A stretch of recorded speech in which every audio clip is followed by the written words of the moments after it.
Experiencing pain of any kind? Call a timeout and stop by the Healthiest You Chiropractic Center. There, Dr. Max or Dr. Stephanie will provide a top-tier adjustment. Then you'll unwind in their therapy room.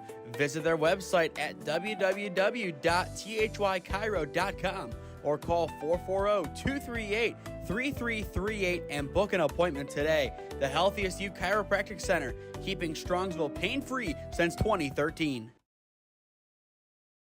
Looking to get in shape and join a great community? Look no further than CrossFit Strongsville. We offer classes taught by our amazing staff of coaches. If going solo is more your speed, stop in for our open gym hours. Visit our website at CrossFitStrongsville.com to learn more and view our schedule. Visit our new location at 12608 Alameda Drive in Strongsville. Strongsville CrossFit, you're worth it. You deserve to be healthier and happier.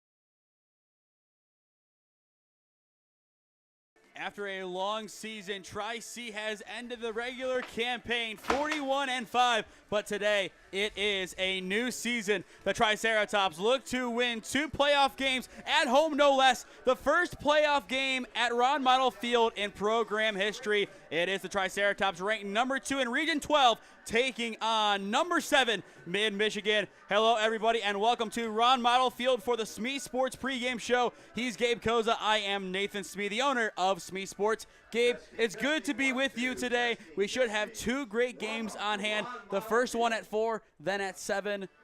Either way, whichever team wins these contests, it is going to be some of the best baseball in this area. Yeah, just like you said. I mean, Tric-C on a 40-game win streak. Excited to be here. Thanks for bringing me out. I'm excited to watch some great baseball. It should be a fun one. Mid-Michigan entering play today, 26-15.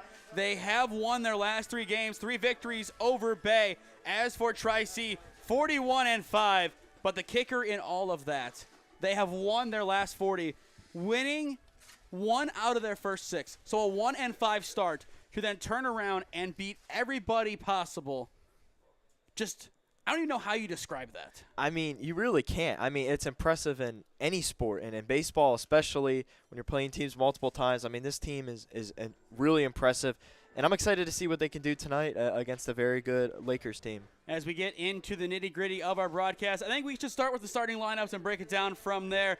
For the Lakers, it is McDonald, Bryan, Bovin, Nilsson, Esch, Thomas, Stimac, Schultz, and Orr for the batting order. And then on the mound, it is number 41, Jacob Kowalski. Going back through the order one more time, McDonald will be in center, Bryan in left, Bovin the designated hitter, Nilsson the catcher, Esch over at the hot corner, Thomas at short, Stimac at first, and Schultz at second, with Orr rounding out the starting 9 in right field. As for Tric-C, it goes Merritt, Bowles, Farrell, Hazuda, Lehner, Gallagher, Britton, Miller, Rich, and on the mound it is Keegan Gilbride. Going through one more time to give the starting positions. Merritt will be at short, Bowles in center, Farrell in right, Hazuda at catcher, Lehner at second, Gallagher at first, Bryson Britton, the designated hitter, Miller at third, and to round out the starting lineup, Adam Rich in left. A lot of key players tonight for both teams. Looking at Tric-C, a lot of big figures on this team, but I think the one we have to look at for the sake of people who have never seen this team play is Jackson Bowles, who will be wearing number 18. 429 on the year, 57 hits, 12 doubles, 3 triples, but this is the big one. 9 home runs. Wow. He has the team high. He has 9 out of 32, so just over 25% of Tric-C's home runs have come from Bowles, and 58 RBIs. Crazy numbers in JUCO, but you look back to his high school days, a graduate of Glen Oak, you see Federal League, and you immediately think pedigree. Yeah, and I think also that he's a freshman as well. I mean, just really, really impressive, and a big reason why Tric-C is on a 40-game win streak. Looking at the Lakers, a lot of key figures in the lineup today. Bovin, a big one, batting .319 with 9 RBIs. A very balanced offense. When you look at the stats, there are a couple of guys that stand out. We mentioned Bovin, Stimac batting 379, Esch batting 348, but there is a lot of balance in this order that will really help them be potent from 1 down to 9. A lot of the teams that we have seen play Tri-C this year, a very top-heavy order. Think of LCCC with a guy like Colin McCrone, a very talented player, but once you go down from him, the talent kind of runs dry. The most complete team Tri-C has faced in our coverage was Hawking College. So far this year, we actually have it right here.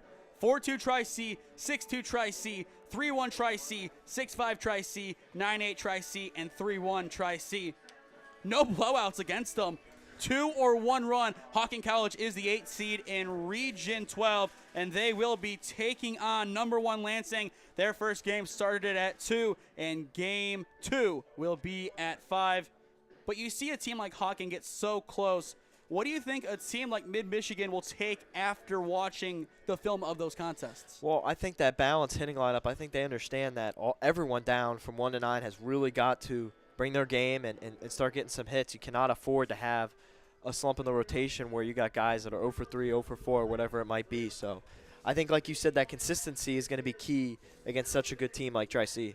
Pitching is another key factor in this game. We have seen Keegan Gilbride pitch so well on the mound this season. One of his best pitches is the breaking ball. Gabe, you as a Pirates fan, you know the importance of having a true ace. Just talk about what that can bring to a ball club, especially one like Tri-C, who might have some pitchers with high ERAs, but in the end, they grind out victories. I think confidence is everything. To be able to have a guy like that can come out there and really almost stand on his head and almost, I mean, you see with some of these aces, they can really carry their teams. Sometimes some of these hitters can have some bad nights, some bad innings, but when you have an ace like that that can carry you through the game and still keep you in the game, it's huge, and it's a big part of baseball, and it's why you see a lot of teams in the MLB giving up tons of prospects for some of the best pitchers, and that's why you see them get paid so much, like Garrett Cole.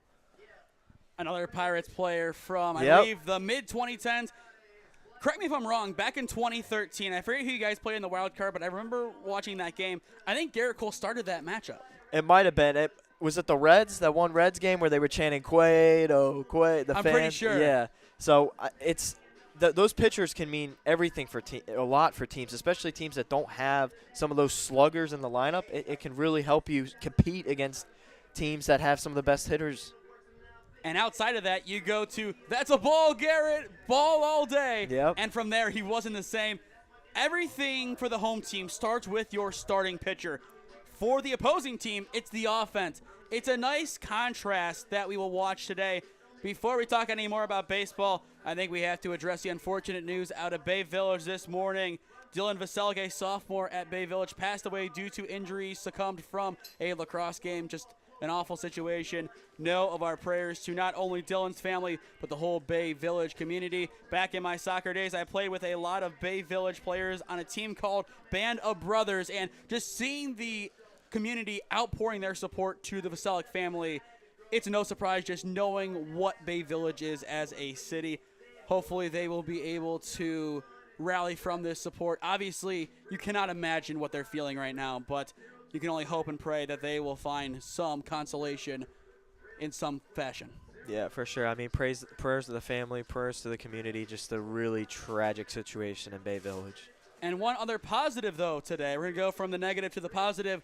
We have a new Pope, Pope Leo XIV, and it's big for us in the United States because for the first time in history, we have an American Pope. I mean, it's a shocker. It was a shocker to me. Didn't see that coming, but let's hope he can lead the church and lead the world towards world peace. Definitely, and I'm sure throughout this broadcast, we could bring in some Pope references to the coaching styles of both teams. I'm sure we can sprinkle that in just a little bit, as for those who are new to us at SmeeSports, we not only broadcast high school and collegiate athletics at the high school, at the Cleveland area and at the Stark County area, but we also cover some pro sports and just other things around the grounds, meaning states, cities, countries, you name it. We cover a whole lot of things, so you'll hear us at certain points of the broadcast talk about some other things, other broadcasts we have coming up, and mainly the game on hand today. For those who have watched Tri-C all year, especially our broadcast, this is not your usual doubleheader. Since this is the playoffs, we will play 9 innings unless we have a run rule come into effect based on both of these teams, I would be surprised to see one. We are still trying to confirm what the eventual run rule would be. Looking back to last year, Tric-C, their last game, they lost in 8 innings, 14-5. So right in and around there, I would assume it's something like 8 runs after 7 or something along those lines. It could be descending from the 5th, 10 after 5, then 8 after 6, 7 after 7, or that'd be out of order, but so on and so forth going down. But I don't know if we're going to see that game 1. I think this is going to be the closer of the two battles. These teams have not seen each other. Both teams looking to get redemption after losing in round 1 of this very playoff last year. Both teams have plenty to prove. Tric-C, they have to prove that they can do it in the playoffs.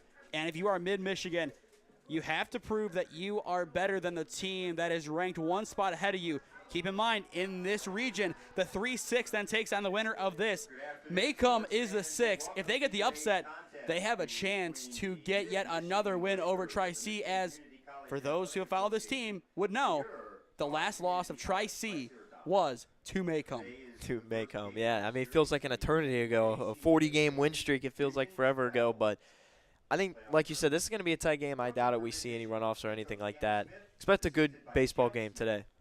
And as well, for those keeping score at home, the last time that Tric-C lost was here on this field, February 28th. Wow.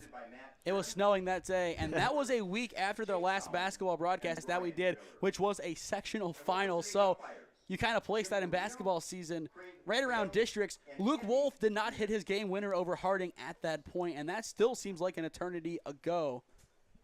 It's just crazy to see a team win 40 games in a row, especially in the sport of baseball. Football, we see it all the time in the regular season. A big example, 2 of them, North Central and Mount Union, the 2 teams that made it to the Stag Bowl this season. But for baseball, to have that happen, insane.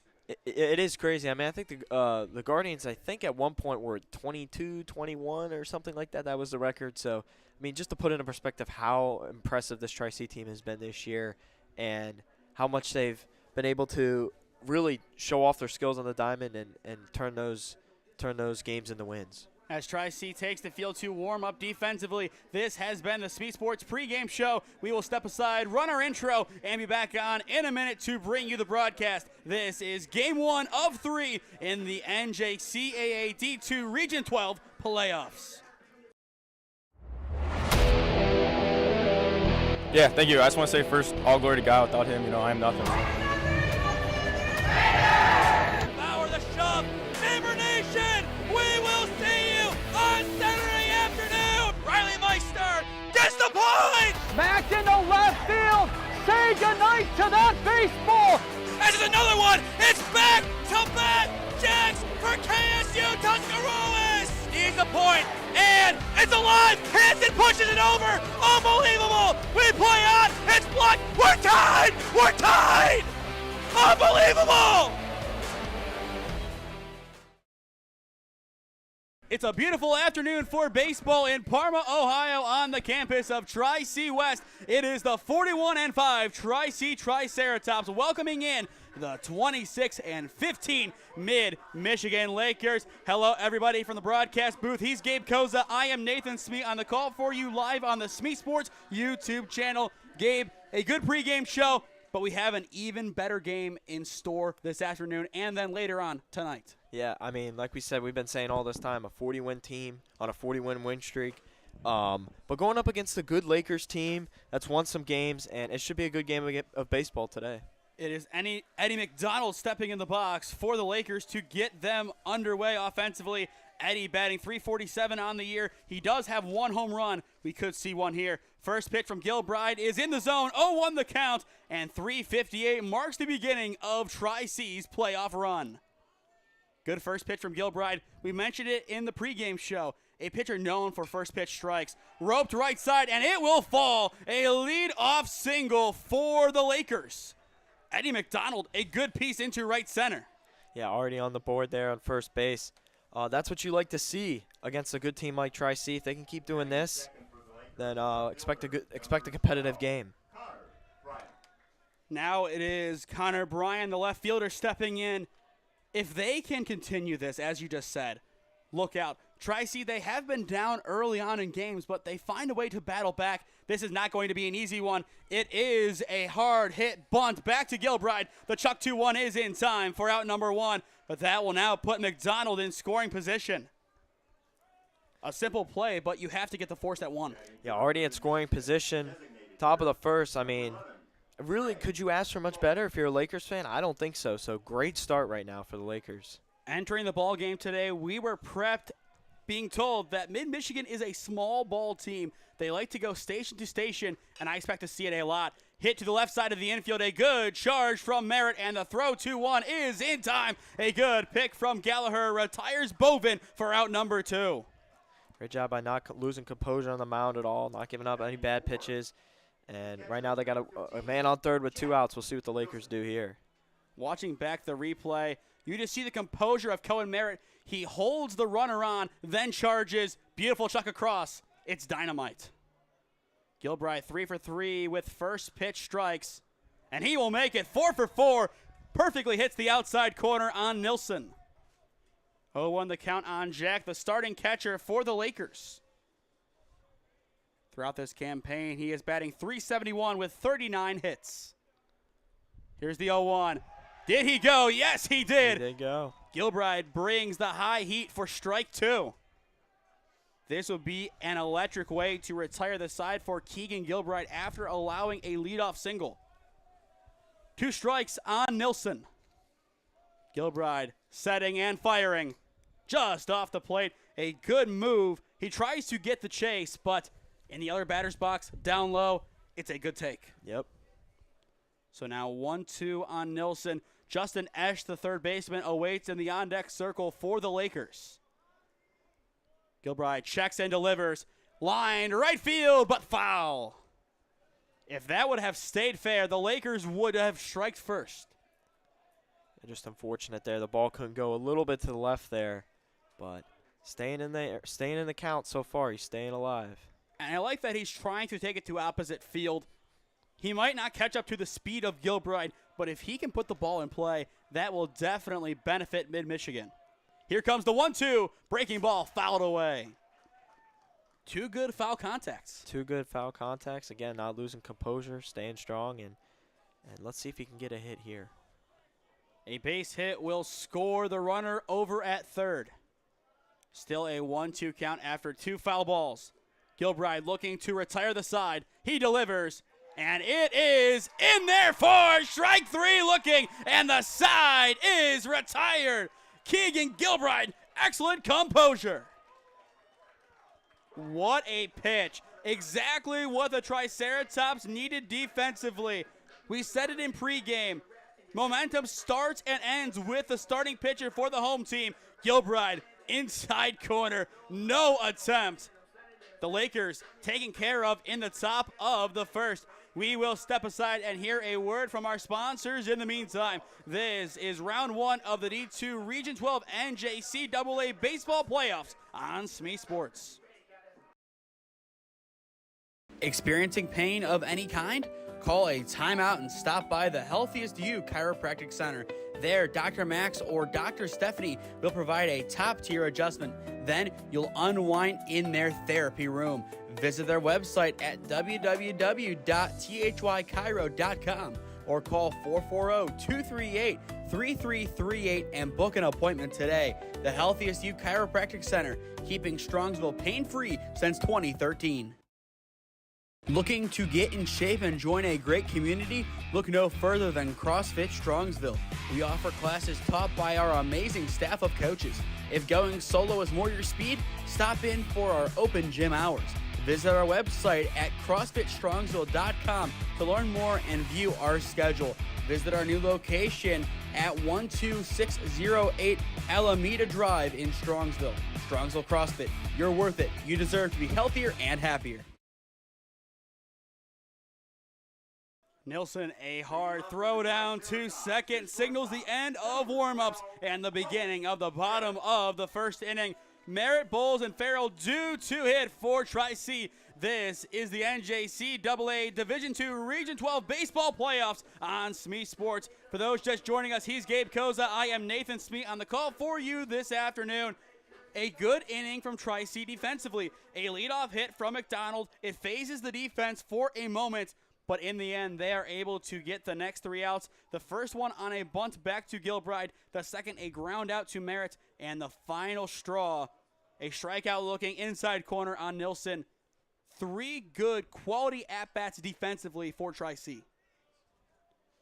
0-1 the count on Cohen Merritt. So far this year, the freshman from Canada is batting .413. Count now even. Freshman from Canada. We got people from all around the world. You think this is impressive? 3 Canadians joining the ball club next year. It's awesome. Along with some of NEO's best. We'll talk about them a little bit later in the broadcast. The 1-1 beautifully falls in the zone. Now 1-2 on Cohen. The breaking ball has been important to both pitchers so far today.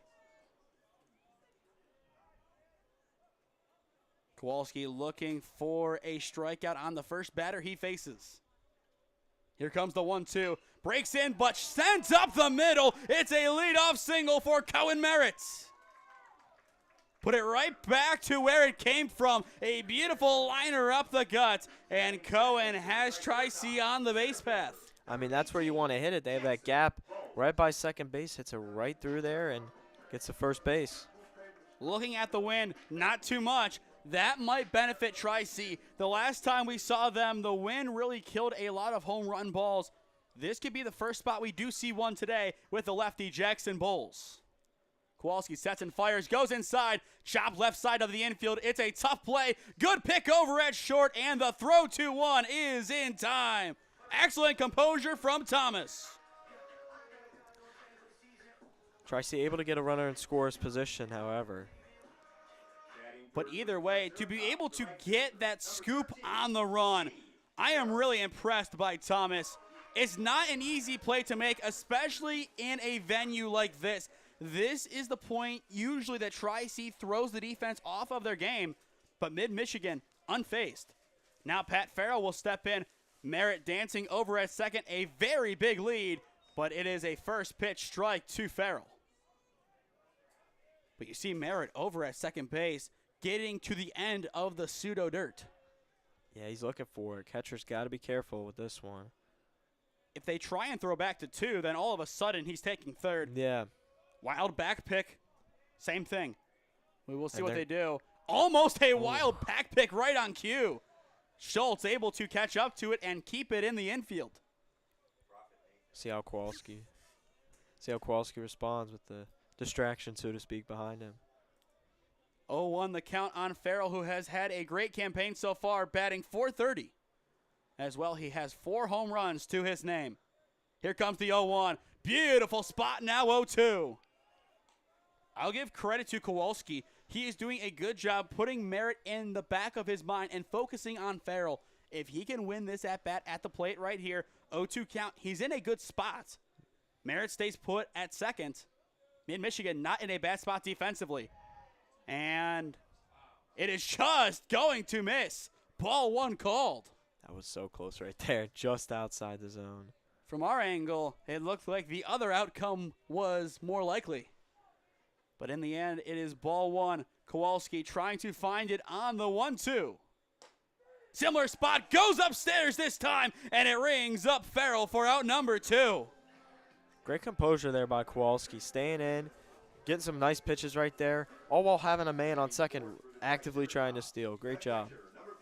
And now it is Brendan Hazuda coming in. We have seen his power so often throughout our coverage. The big one, a RBI single to win the game that landed on the warning track. Bases were loaded, no need to advance otherwise.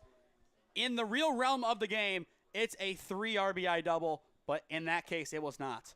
Kowalski goes back to the breaking ball and has success. 0-1 on Hazuda.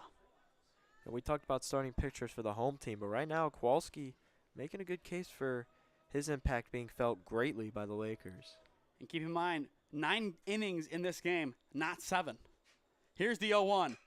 Skied in the infield, now going over into the outfield. Getting underneath it is Orr, and he will make the catch. The side has been retired. Good composure by the defense of the Lakers. Same game script for Tric-C's offense in comparison to the Lakers. Leadoff single, then 3 outs in a row. and of 1 in Parma. No score on SmeeSports. Experiencing pain of any kind? Call a timeout and stop by the Healthiest You Chiropractic Center. There, Dr. Max or Dr. Stephanie will provide a top-tier adjustment. Then you'll unwind in their therapy room. Visit their website at www.thychiro.com or call 440-238-3338 and book an appointment today. The Healthiest You Chiropractic Center, keeping Strongsville pain-free since 2013. Looking to get in shape and join a great community? Look no further than CrossFit Strongsville. We offer classes taught by our amazing staff of coaches. If going solo is more your speed, stop in for our open gym hours. Visit our website at CrossFitStrongsville.com to learn more and view our schedule. Visit our new location at 12608 Alameda Drive in Strongsville. Strongsville CrossFit, you're worth it. You deserve to be healthier and happier.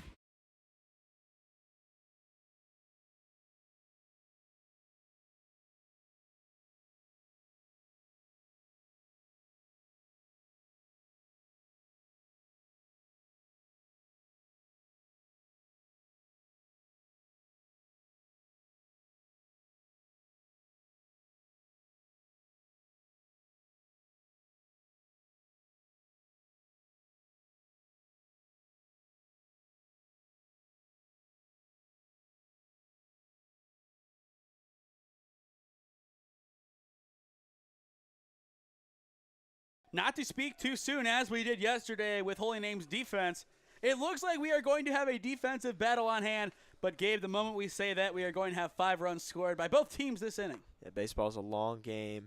It's all about keeping your composure and staying in the game and keeping your confidence level high. Gilbride coming out with the same confidence as he did last inning. It's a first pitch strike to the third baseman, Justin Esch. Here's the 0-1. Cranked down the left field line, and that will be extra bases for the Lakers. Going to second is Esch, and he is in standing. A powerful start to the top of the second. What a cut. I mean, the moment it hit the barrel, it just said extra bases. Yeah, right out deep to left field. Great hit there, and they got a runner in scoring position with 0 outs. Now Caleb Thomas will step in. We saw him flash the leather last inning with a great pick at short. Now he can't help the offense with a big hit here. Gilbride once again facing some adversity. Before he will offer to the plate, he will throw back to Lehner, who gets it over at second, not in time. I think the goal of Tric-C is to keep that runner honest, because we've seen the bunt already. I assume we will see it again, maybe not with Thomas, but at the same time, maybe. He will show bunt, but pull it back. Strike nonetheless. 0-1 the count. We were told small ball, and I think the Lakers are going to live up to every single letter of that name. What can Gilbride come back with on the 0-1 to further help the Tric-C cause? Cranked right side. It could drop in. Farrell picks it up in the end, and that will keep the runner at second. Out number 1. Runner stays put. Job complete for Tric-C to an extent. How big is that ball didn't drop? If it did, it's runners at the corners. Yeah, big relief there. Runners on the corners with no outs, but get some breathing room here for Tric-C. It is now the first baseman, Nicholas Stimac, stepping in for the Lakers. Still a prime opportunity for Mid-Michigan to get on the board. And he will take first. It's a hard 90 for Stimac. And that is not what Gilbride wanted there. Stimac batting .379 on the year with 11 RBIs. He would have been a good candidate to get the offense rolling even more. But he is now on the base path. Tyler Schultz, the second baseman, stepping in. Another prime opportunity. This one just a little bit sweeter. But now with a runner at first, the double play ball could be in effect. Yeah, we talked about before the game the consistency. With the Lakers at the bottom of their lineup, they're really going to need some of these guys at 8 and 9 to really capitalize and get some hits. If it's a single, double, whatever it might be, really help their cause today. The freshman Schultz batting .287 on the year, so pretty consistent, I would say. And you look at Tric-C's 8 hitter, Brock Miller, pretty consistent there. He has had some struggles down the stretch, but when he is on his game, look out. 1-1 the count on Schultz. 18 RBIs this year. He is looking for, at a minimum, 19. Foul to right side. Now 1-2. Getting out number 2 at the plate. No opportunity for the runners to advance. That would be huge for this Tric-C defense. Gilbride needs his best stuff here. 1-2 the count. Here's the pitch. Once again, foul to right side. 2 good foul balls by the Lakers. This is keeping them in at-bats. And as well, if they can remove Gilbride from the game earlier than Tric-C wants to have him removed due to pitch count, that would be massive for their confidence and for the overall outcome. Here's the 1-2 once more. Ground ball right side. Lehner gets it at 4. He throws to 1, a.k.a. 3, for out number 2. The 4-6-3 was set up, but instead he takes the for sure out at 1. So got two outs, but still got a man on third. Gotta close out this inning. It's 2 runners in scoring position for the Lakers. Amir Orr batting 190 will step in. 2 doubles, 12 hits, and 10 RBIs this season. Gilbride needs a powerful out number 3. Orr hits it right side. Not playable. It's out of play. Once again, more foul contact. Getting some contact, like you said. If they can just capitalize on it, even just to get 1 ball to drop, that's for sure 1 run. Looking at who Tric-C could put in later in the game, you have guys like Mitch Harder, Banks Cox, you have Mason Wolf, a lot of relievers who can't help. But if you have to play 3 games, especially if you do, you have to save your bullpen pieces. It is going to be tough. Probably at least 6 pitchers. Yeah. We will see how they decide to attack that. And same with the Lakers. Gilbride 1-1 count on Orr, the 9-hitter. They throw back to 2. They might have him. They do! What a chuck by Keegan Gilbride, and the side is retired. You saw the beeline to the bag. The writing was on the wall, and Keegan Gilbride comes up clutch. I mean, that was textbook right there by Gilbride. I mean, he threw that ball. I mean, we could tell up here it was clearly an out. Great play, great awareness, and Tric-C lives another inning with no runs. Cohen Merritt, yet another great play for the Triceratops. He has been a blessing from north of the border. Middle of 2 in Parma. Still no score. Both sides getting close, but defense has won the day for now. Experiencing pain of any kind? Call a timeout and stop by the Healthiest You Chiropractic Center. There, Dr. Max or Dr. Stephanie will provide a top-tier adjustment. Then you'll unwind in their therapy room. Visit their website at www.thychiro.com or call 440-238-3338 and book an appointment today. The Healthiest You Chiropractic Center, keeping Strongsville pain-free since 2013. Looking to get in shape and join a great community? Look no further than CrossFit Strongsville. We offer classes taught by our amazing staff of coaches. If going solo is more your speed, stop in for our open gym hours. Visit our website at CrossFitStrongsville.com to learn more and view our schedule. Visit our new location at 12608 Alameda Drive in Strongsville. Strongsville CrossFit, you're worth it. You deserve to be healthier and happier. 5, 6, and 7 due up for Tric-C in the bottom of the 2nd inning. This is Division II, Region 12, NJCAA baseball playoffs on the SmeeSports YouTube channel. What an ending to the top of the 2nd inning. Runners at 2nd and 3rd. Keegan Gilbride and Cohen Merritt combined for one of the best plays of the day. Yeah, I mean, we've seen that a couple times with both Tric-C and the Lakers. We've seen guys at 2nd trying to steal, but Tric-C right there. Great play, great awareness to pick him off. Lehner fouls off the 1-0, now 1-1. So far this year, Joey, the freshman, batting .435, 50 hits, 10 doubles, 3 triples, and a total of 38 RBIs. And not to mention his glove, one of the best middle infielders, not only in the conference, but in this division. The 1-1, chopped down the left field line, and it is fair. It is extra bases for Joey Lehner. He will take the turn instead and go back to first. Just a single due to the great relay, but Joey Lehner has Tric-C on the base path once again. 2 hits so far for Tric-C. Both come from their leadoff man. Tric-C getting some hits in the top of their batting order right here. So let's see if they can continue it. It is Vinny Gallagher now stepping in, the first baseman, batting lefty today. Vinny has had a great freshman campaign as expected, batting .382. Skied into center field, and the play is made for out number 1. A little bit of concern out in center. McDonald kind of had to stumble to get there. Yeah. But he brings in the ball. That's what matters. Yeah, he was able to bring it in. A little bit cautious there. Almost dropped it, but made the play. You can't be too careful in a game like this where everything matters a little bit more.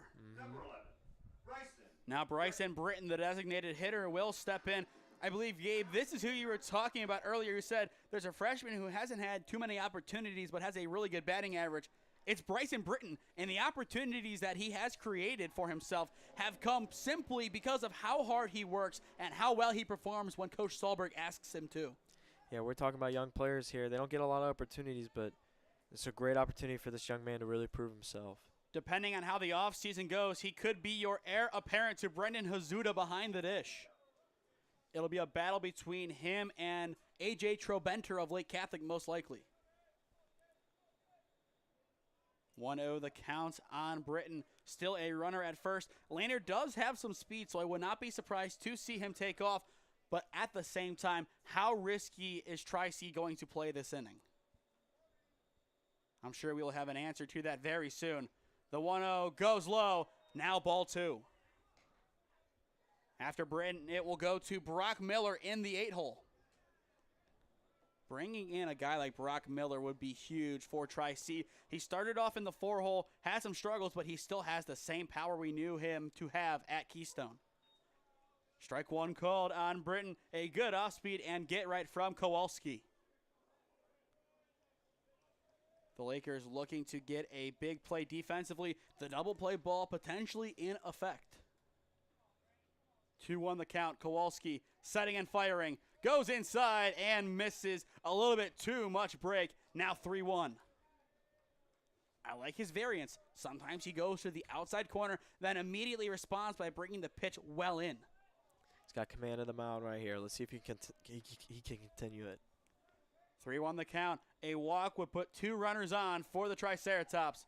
But first, a throwback 2-1, not in time. Looking at Brock Miller before he does step in the box. He is batting .314 on the year, 4 home runs, 2 triples, 6 doubles, 33 total hits with 39 RBIs. Count still 3-1. Here it is, and it is ball 4 upstairs. A good take from Britton, and that will give Tric-C a runner in scoring position with 1 down. Brock Miller, a chance to reintroduce himself to NJCAA baseball. No better time to get out of a slump than right now. And as well, on the base path, Gabe, what do you think Tric-C is going to do? Do we see hit and run put on immediately? Do we see Brock ask to bunt? Or do we see him just go out there and try and smoke the ball? Takes that one right there. I think with the runners on first and second in a big game like this, I mean, I'm not the most baseball guy, but I would say try and go for the hit, try and get some runs in, maybe even 2 if it's a triple or something of that nature. 1-0 the count. Here's the pitch. Cranked right side, but too much break, foul. If he can get that ball in opposite field, though, that would be huge. It would. He could get at least 1 run in for sure. Not sure about the other one, but doesn't seem to be bunting here. I am not surprised. Coach Stolberg usually gives his guys the liberty to play for themselves. He does give some instruction, but as all good coaches do, he gets input from his players and his coaching staff. That makes him one of the best coaches, if not the best coach in this region. And I would say he is the best coach in this region by far. Here's the 1-1. Breaking ball inside. Now 1-2. The throwback 2-1 is in time. What a back pick by Nilsson. That will send the runner Britton back to the dugout for out number 2. Costly mistake there by Tric-C. But you live with it here. Let's see if they can get a run here. All of a sudden, the Triceratops down to their final strike of the second. Kowalski looking for a big third strike. Miller still has a runner in scoring position, which is Lehner. Kowalski checks and fires. Pops up, and it looks like it will carry out foul. A good survival swing by Miller. For the Lakers in the top of the third, Orr will step back in, followed by McDonald and Bryan. Miller just looking to straighten one out. A lot of good spots to hit. The most likely one to bring a runner in is right center field. A good amount of space between the center and right fielder right now. Still a 1-2 count. Lehner, a good lead. Here's the pitch, and it is strike 3 on the corner. The side is retired. What a response by the Laker defense. It's incredible pitching right there. They're staying in this game, playing against a team that has a 40-game win streak, but they're keeping their composure. They're not nervous. They seem very confident, and they seem ready to win this game. I'll tell you what, Gabe. 3 strikeouts combined, all of them looking. 2 innings in the books at Ron Mottl Field. Still a lot more baseball left to play today. 0-0 your score. This is NJCAA Playoff Baseball on the SmeeSports YouTube channel. Experiencing pain of any kind? Call a timeout and stop by the Healthiest You Chiropractic Center. There, Dr. Max or Dr. Stephanie will provide a top-tier adjustment. Then you'll unwind in their therapy room. Visit their website at www.thychiro.com or call 440-238-3338 and book an appointment today. The Healthiest You Chiropractic Center, keeping Strongsville pain-free since 2013. Looking to get in shape and join a great community? Look no further than CrossFit Strongsville. We offer classes taught by our amazing staff of coaches. If going solo is more your speed, stop in for our open gym hours. Visit our website at CrossFitStrongsville.com to learn more and view our schedule. Visit our new location at 12608 Alameda Drive in Strongsville. Strongsville CrossFit, you're worth it. You deserve to be healthier and happier. Amir Orr will try his luck again in the batter's box to get us underway in the top of the third inning. No score quite yet at Tric-C. Ground ball over to Lehner at second. The throw 2-1 is in plenty of time. 1 up, 1 down on 1 pitch. Get that nice quick out there for Tric-C. Going back to last inning, that is the second consecutive putout recorded by Joey Lehner. And to expand that even further, those are his only 2 putouts on the game. So now we are back to the top of the order with Eddie McDonald. He singled his first time up. First pitch strike from Gilbride. Throughout this entire ballgame, Keegan has been firing in first pitch strike after first pitch strike like it's nobody's business. Yeah, both teams doing really well pitching, keeping their composure, and looks like we might have a low-run game. Count now even as Gilbride misses upstairs. But McDonald looking to replicate the success of his first at-bat today. Gilbride setting, getting ready for the 1-1. He thought about it, but decides to hold off. It doesn't matter. Strike 2 called. A very good spot hit by Gilbride. Based on the way he has commanded the zone, I think we see him elevate with some high heat here on the 1-2. Somewhat does. Chopped right up the middle. Merritt gets it at short. The throw on a run. 2-1 is in time. 2 up, 2 down. And Merritt has yet another great defensive stop. Tell you what, man, to be able to get those defensive stops like that is big for Tric-C.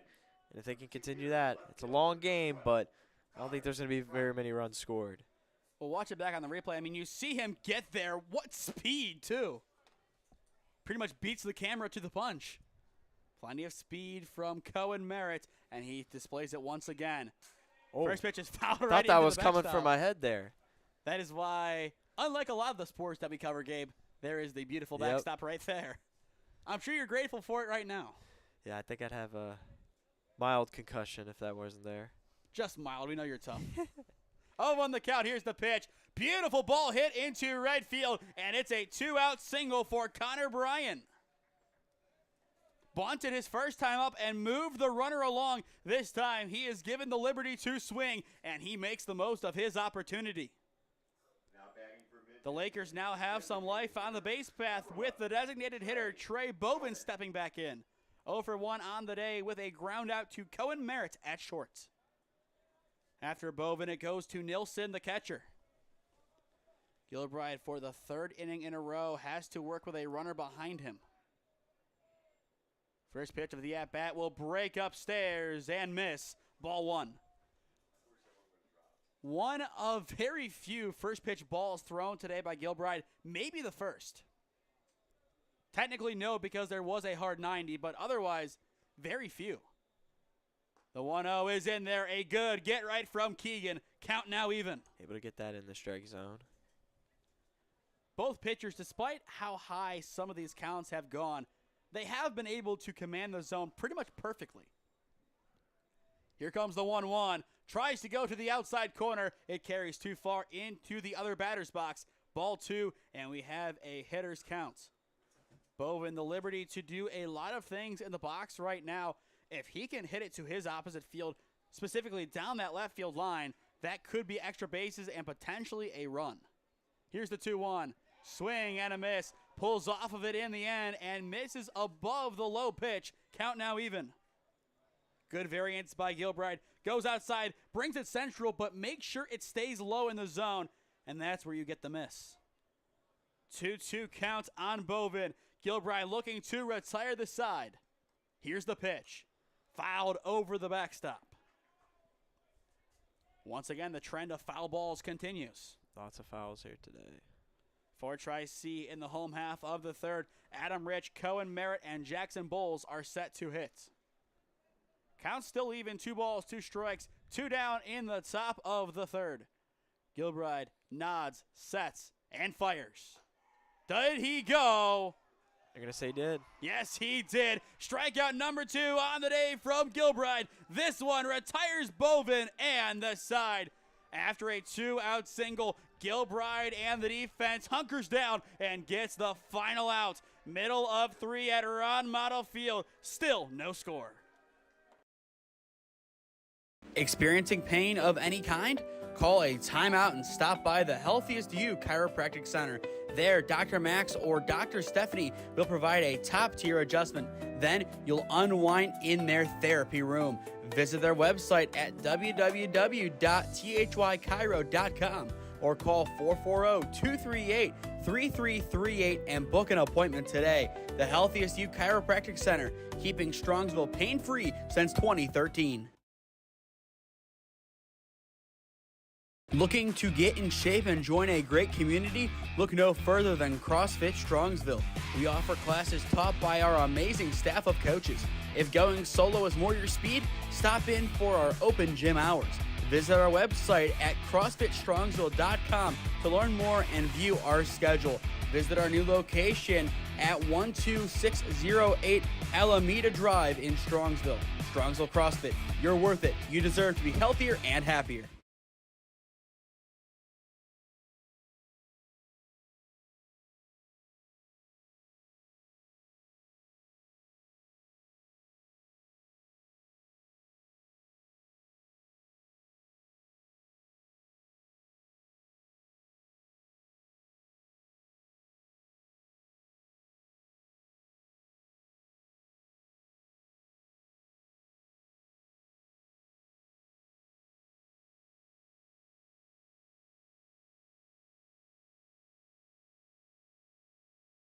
Welcome back to Ron Mottl Field for the bottom of the third inning. Superstar rings out. Adam Rich set to hit for the Triceratops. So far this year, the left fielder has hit .287. A solid campaign for him, and he can make it even better with a lead-off base hit of any kind right here. And he very nearly does. This time he fouls it away, 0-1. A lot of foul balls. We're seeing that trend continue throughout these innings. And whenever we say something along the lines of this could happen, it seems to pretty much happen on the next play, pitch, you name it. The 0-1 dips in, now 0-2. A beautiful offering from Kowalski. The breaking balls have also been on point from both pitchers. Jacob Kowalski looking for his third K of the day. Here's the 0-2. Goes inside, upstairs, and misses. Ball 1 on Rich. But so far, it has been a very good defensive battle. A lot of close calls, but both defenses have held up in the end. Tric-C looking to change that here. And one thing we've learned about this offense, when they score, it comes in bunches. Here's the 1-2. Goes in, and strike 3 will not be called. It just misses the zone. Too much break in the end, but still a very close pitch by Kowalski. Even count on Rich. Can he do something with a pitch? Kowalski setting up for the offering and delivering. Hit over into opposite field. It's a leadoff single for Adam Rich right on cue. He's given a second life as the 1-2 barely misses the zone. The 2-2, he is done waiting around. It's an oppo taco for the left fielder. Yeah, and we, like you said, Tric-C scoring runs in bunches. We'll see if they can get some hits here and hopefully get some runs if you're a Triceratops fan. Now Cohen Merritt signals the beginning of Tric-C's second go-around for the order. 1 for 1 on the day with a single. That single came to begin the bottom of the first. First pitch is in the zone from Kowalski. 0-1 the count. Spot on. Can he keep it going? Kowalski, just like Gilbride, has been very consistent in getting first pitch strikes. But in the middle of these at-bats, both pitchers have started to lose their batters. Throwback to 1, not in time. A lot of those have been more symbolic than anything. The one that was not, though, a beautiful play by Gilbride, finding Merritt in stride to tag out the runner, retiring the side, I believe. 0-1 the count on Merritt. Kowalski sets and fires. Breaking ball goes from left to right on the plate, but misses. Count even. A good take from Merritt. Obviously, when you see the ball hang over the plate like that, you might get a little bit antsy, but the trained eye of Merritt, he has seen that pitch a lot in his career. He knows you take it, and that's exactly what he does. Kowalski setting up for a pivotal 1-1. Did he go? It does not matter. It is in there. 1-2 the count. Merritt now attacking more conservatively here. Down in the count, 1-2.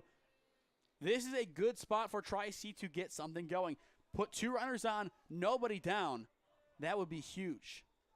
Kowalski trying to record the first out, but first another throwback 2-1. It is not in time.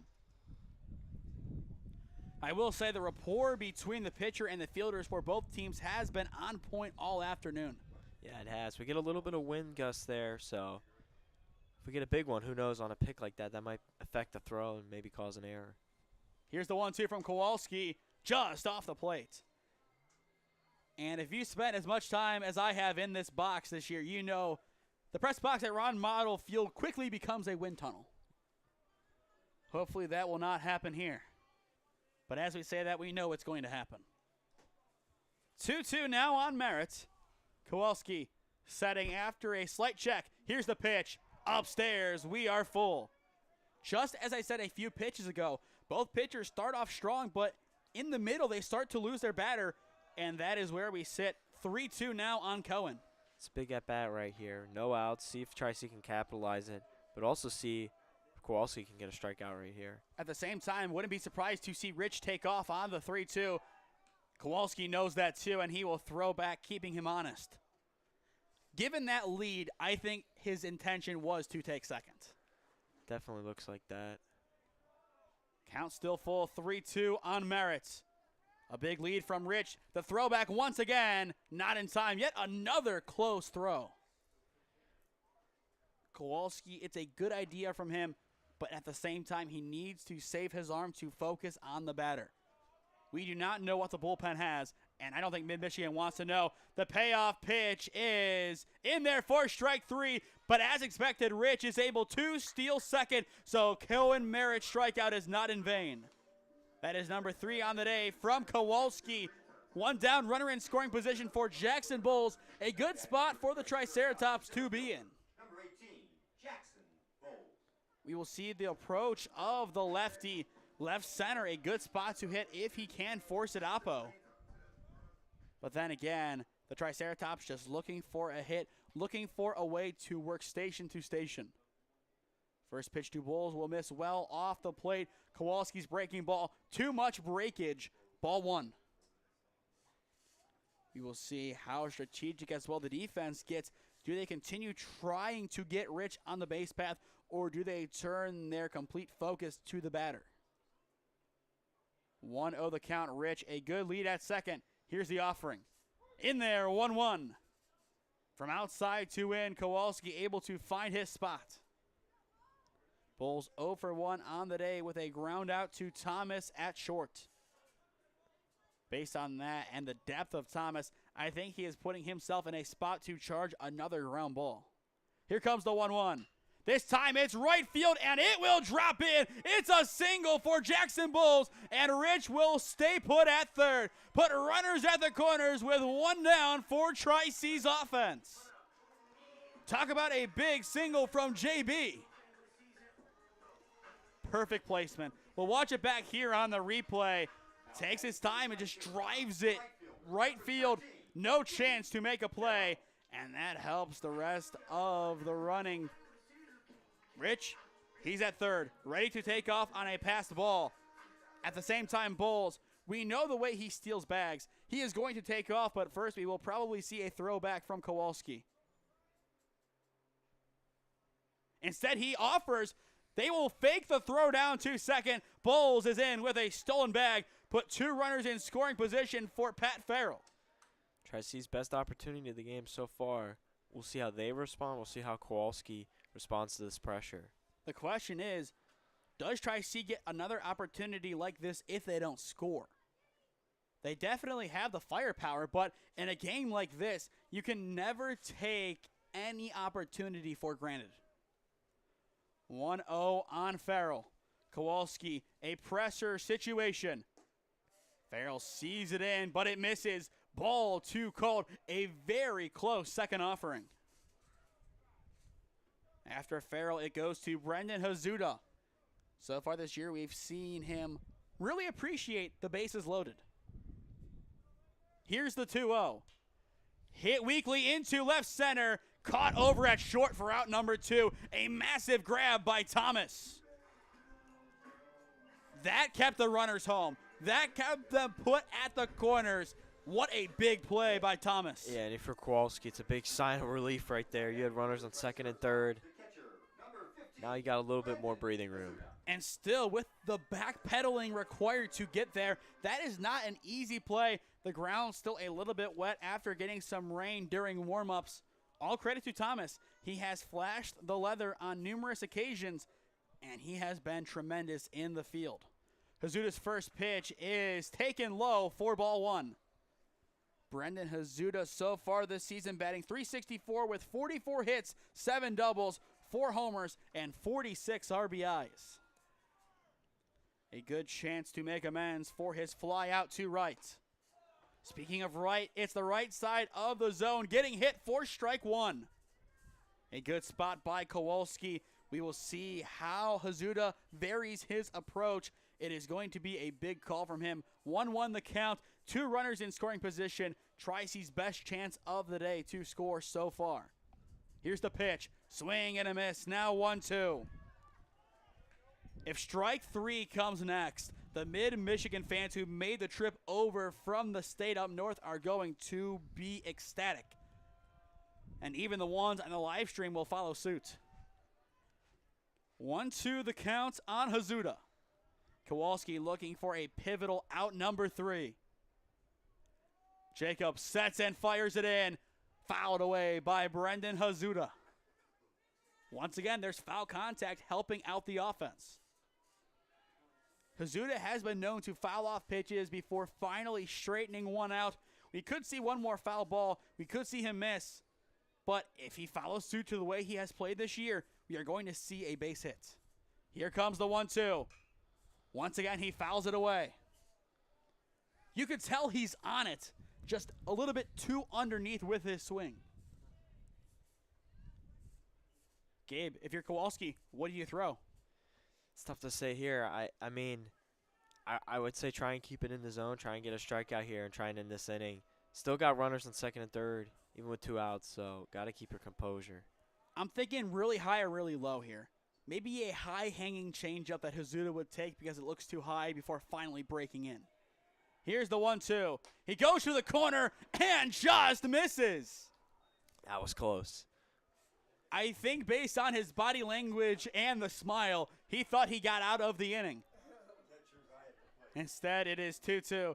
And I think every single pitcher in this box has made that same exact expression at one point in their career. Talk about painting the corners right there. It was a good offering from Kowalski, but the umpire not having it. Count even on Hazuda with 2 down, 2 runners in scoring position. Here's the pitch, upstairs, and we are full.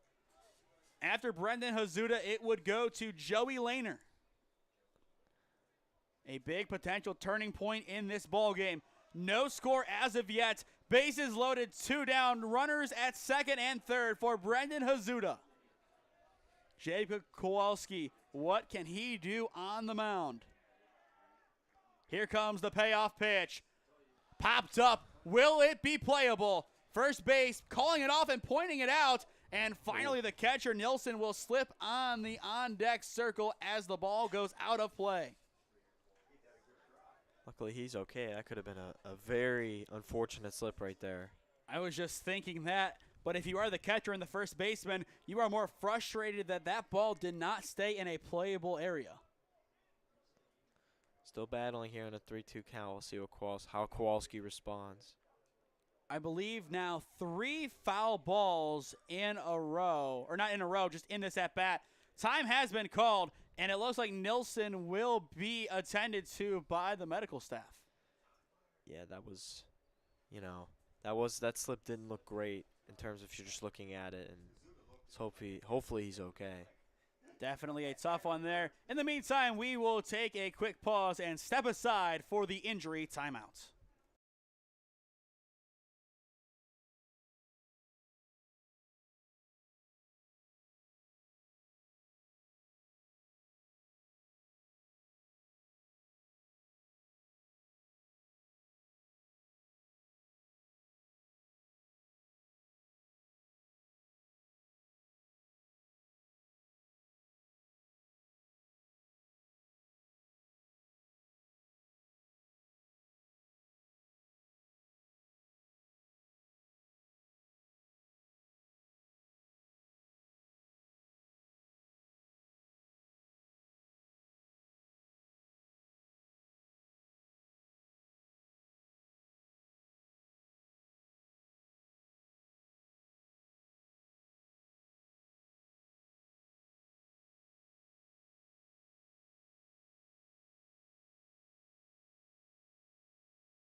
Nilsson, helped off by the medical staff, is able to get off relatively on his own power. In the meantime, we will have a new catcher. That is number 23, Jaden Clark, the sophomore, batting .276 on to catch for the Lakers. So your new battery is Kowalski and Clark.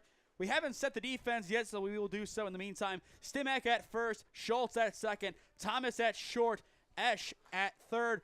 And it goes Brian, McDonald, and Orr from left to right in the outfield, and that will set Mid-Michigan's defense. Full count, 3-2 still on Hazuda after a good battle. Kowalski looking to win the at-bat here. Jacob sets and fires the payoff. Fouled away again by Hazuda. talk about composure. You have that stoppage for the injury. Still, he comes out with the same aggression and gets a piece of it. Kowalski's looked like a great starting pitcher that we talked about before in the pregame show. Can Hazuda finally straighten one out, or will Kowalski win the day? The setup is outside corner. Here's the payoff, and it will carry. The ball is loose. There is no play at the plate, and that will score the opening run of the ball game. Hazuda going to second. He is safe, and the second run will score two. It's a 2-for-1 Tric-C special. What hustle by the Triceratops!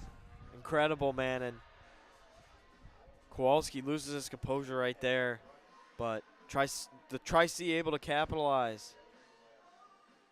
I mean, you look down at second, he is definitely safe, and in the meantime, that run scores. You just see Hazuda, full fist celebration. He is loving it. Runner at second, 2 down, and that is why you battle in at-bats. Without that battle, it's 0-0. Instead, Brendan Hazuda, a hero for the Triceratops, as Joey Lehner now steps in the batter's box. First pitch to Joey, dips in, 0-1. I think finally Kowalski went with the breaking ball, and his report with the catcher not on point on the second offering to him. Yeah. And that causes the error. Got to think with the new catcher as well. Got to build up that rapport. You're definitely going to need to take a few extra pitches to throw in an off speed, especially one down low. Hit right back to Kowalski. A good snag by Jacob, and his throw to one is in plenty of time. The side is retired, but not before Tric-C hustles around the base path. It's a walk for Hazuda, but it will bring in Rich and Bowles. End of 3 at Ron Mottl Field. The Triceratops lead 2-0 over Mid-Michigan. Experiencing pain of any kind? Call a timeout and stop by the Healthiest You Chiropractic Center. There, Dr. Max or Dr. Stephanie will provide a top-tier adjustment. Then you'll unwind in their therapy room. Visit their website at www.thychiro.com or call 440-238-3338 and book an appointment today. The Healthiest You Chiropractic Center, keeping Strongsville pain-free since 2013. Looking to get in shape and join a great community? Look no further than CrossFit Strongsville. We offer classes taught by our amazing staff of coaches. If going solo is more your speed, stop in for our open gym hours. Visit our website at CrossFitStrongsville.com to learn more and view our schedule. Visit our new location at 12608 Alameda Drive in Strongsville. Strongsville CrossFit, you're worth it. You deserve to be healthier and happier.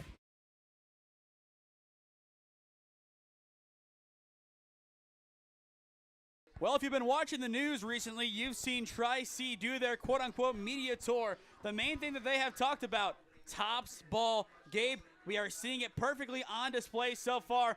1 walk and 1 pass ball. 2-run score. 2-0. Tric-C is on top of Mid-Michigan. Talk about how impressed you are by that play, because I saw your reaction, and I think that is really the first time you grasp how good the Triceratops truly are. I mean, hustle, just giving it your all, be able to capitalize on a mistake like that from the Lakers. Great play there by Tric-C. Kowalski was really commanding the mound there. They really couldn't get much going, but they get a big breakthrough and get 2 runs. Now into hit for the Lakers. It is Jaden Clark, the new catcher, coming in for Jack Nilsson, who was injured, slipping on the on-deck circle at the end of the 3rd inning. Hopefully he is okay, and hopefully we will see him in game number 2, which is scheduled to begin at 7 p.m. tonight. Here's the 1-0. Chopped foul off of the umpire. It looks like he is okay, but the count is now even on the new hitter. After Clark, it goes to Esch, then Thomas. So 4, 5, and 6 due up for Mid-Michigan.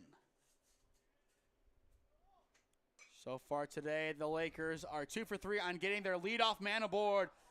That foul ball hit into right field, and it will carry well out of here. Now 1-2. Farrell did a good job to see that ball go out of play. But Gilbride so far cruising on the mound. No damage done. 3 hits allowed, but otherwise, the defense has really been solid. 1-2 count on Clark. Gilbride setting up and firing off the plate and misses. A good spot from Gilbride trying to get the chase, but is unable to find his third punch out on the afternoon. Count now even. Gilbride wasting no time, sets and fires. A high hanger into center field. Bowles crashing in on it. Called off by Merritt, and he has it in center field for out number 1. A very long fly out for shortstop to get.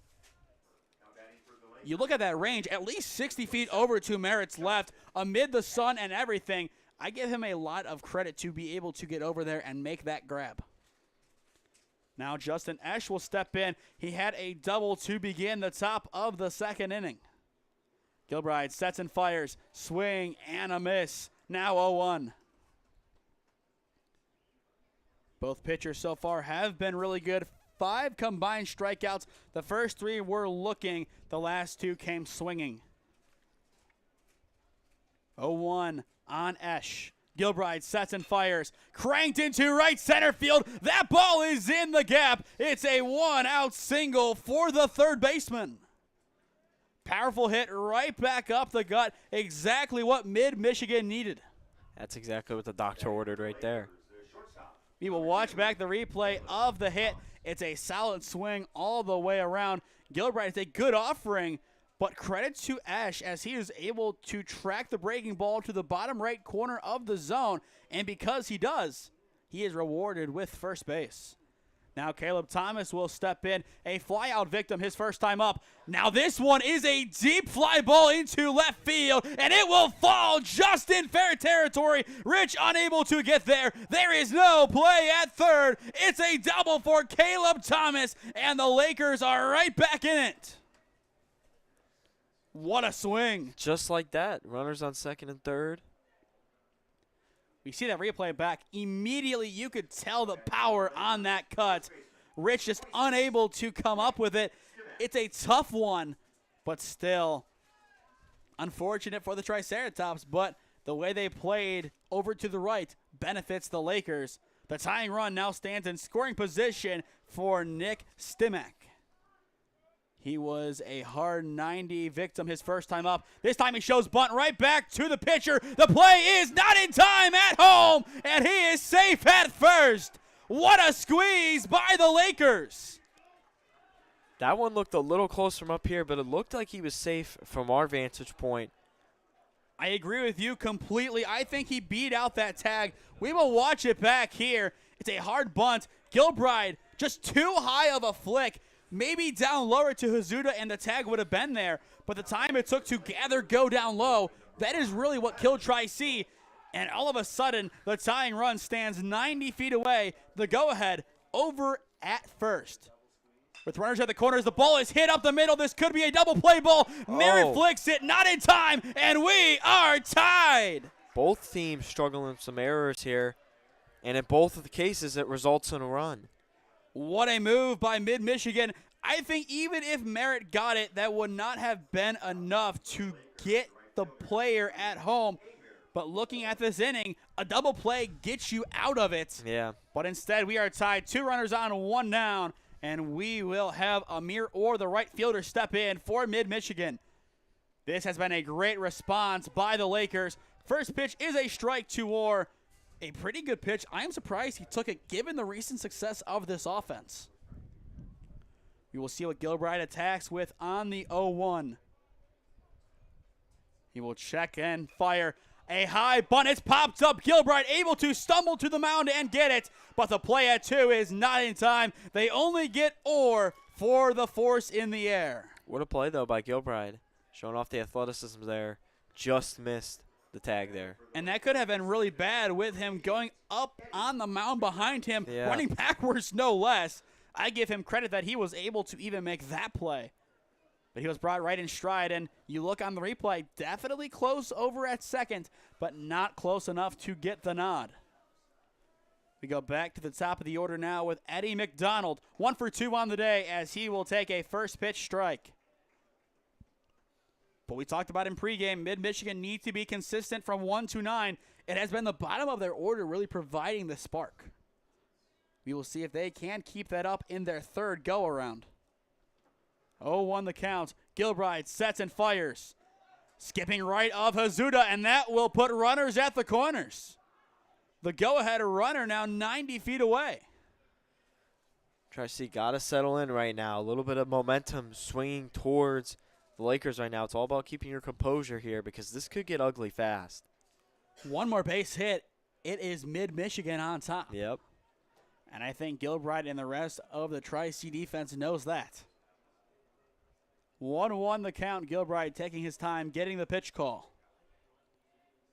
Runner at first looking like he is about to take off.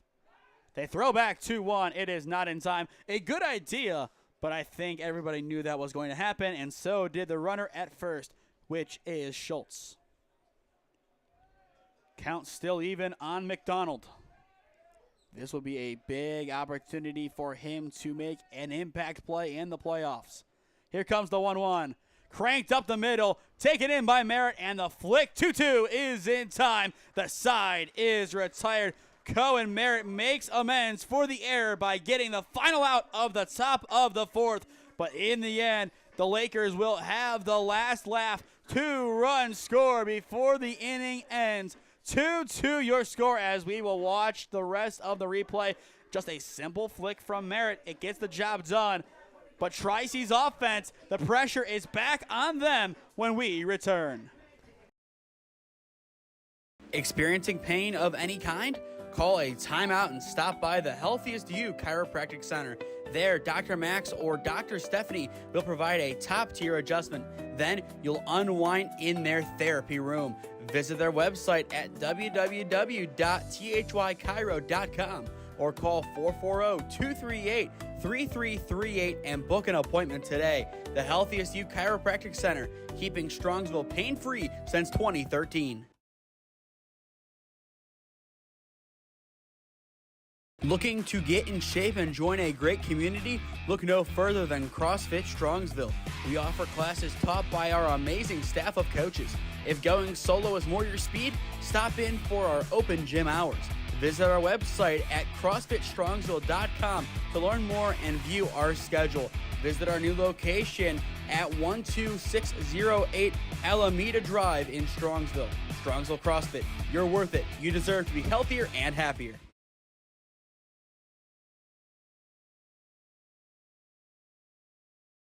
Welcome back to Ron Mottl Field for the bottom of the fourth inning. All tied up at 2. After Tric-C plated 2 in the bottom of the third, the Lakers responded with 2 of their own in the top of the fourth. This has been a great game so far, a good amount of defense, and a good amount of responses, both defensively and offensively. Gabe, you have not seen Tric-C play until today. Is this what you expected from this game? It's been a competitive game. With a 40-game win streak, I wasn't really sure if Tric-C was going to really run away with this or not. But then again, this is the playoffs. It's going to be competitive. And that's what we've seen so far. Tric-C looking to settle in here, especially on offense, get some runs in, and start to build a little cushion here because the Lakers gained a lot of momentum in the last inning, scored a couple runs there. So Tric-C looking to build off their 2 runs already. Count now 1-2 on Gallagher as he swings and misses down low. Vinny 0 for 1 on the day with a fly out to center field. It goes Gallagher, Britton, and Miller this inning for Tric-C. 1 ball, 2 strikes to count. Kowalski looking for his 4th strikeout on the day. Jacob coming set, delivers. Swing and a miss. He gets his 4th punch out, retiring Vinny Gallagher for out number 1. A good offering.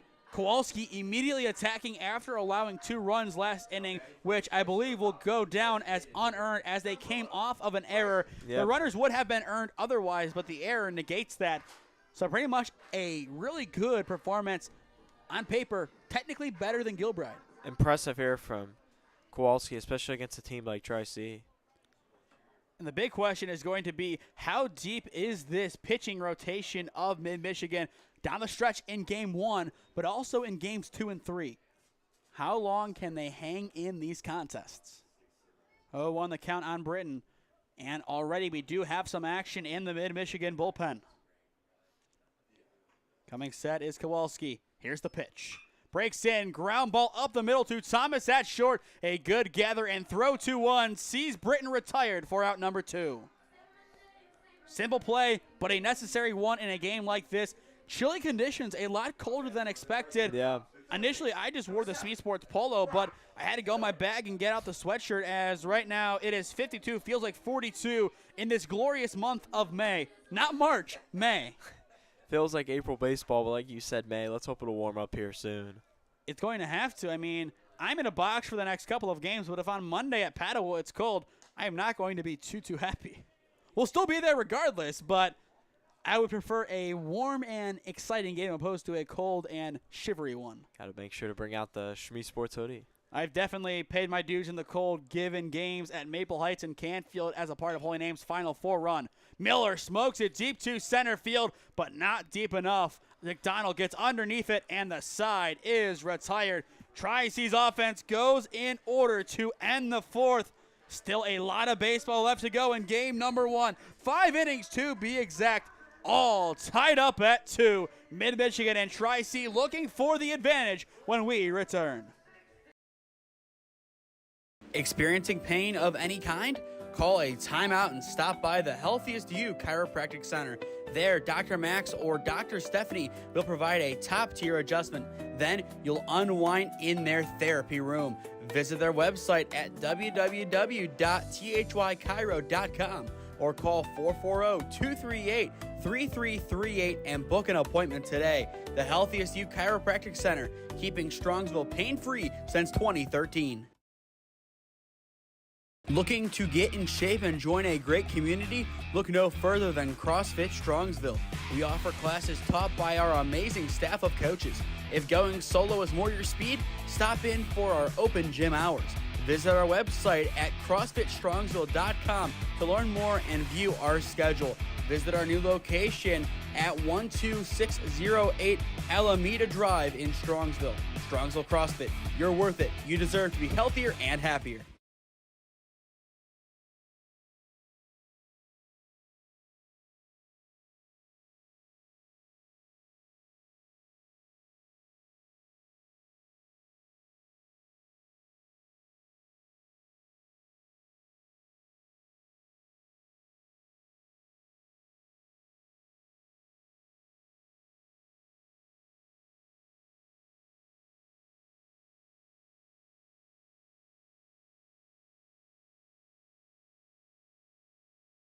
Welcome back to Ron Mottl Field for the top of the 5th inning. Honors even through 4. A very intriguing game. Gabe, Cam, we'll fill you in eventually as he just joined us finally after his alarm clock did him a disservice at around probably 1:30 p.m. today.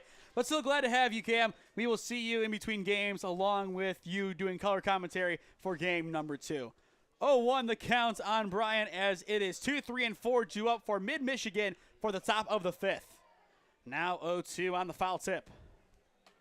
But Gabe, looking at this game so far, a very interesting affair. Tric-C scoring their 2 runs off of a passed ball. Mid-Michigan, they are able to do it the more conventional way by going station to station. Which set of runs has been more impressive? That's an interesting question. I mean, both runs obviously through errors, but I think if you look at what the Lakers have been able to do against Tric-C and against a team like this that's won 40 games in a row, I think it's very impressive. And the question is, like you mentioned, is how well is their bullpen going to hold up? Kowalski's done an excellent job for them. And, you know, if their bullpen can hold up, expect the Lakers to really stay in this game. High pop-up carrying out a play. Count remains 0-2. And once again, the foul ball is coming into effect. They have sparked a lot of great hits in this contest as expected. Brian, though, he bunts it out his first time up, moving McDonald into scoring position. His second time up, he was able to single to the right side. Here's the 0-2 again. Hit left side, and, well, foul. It could be playable, but Rich will see it hit the dirt.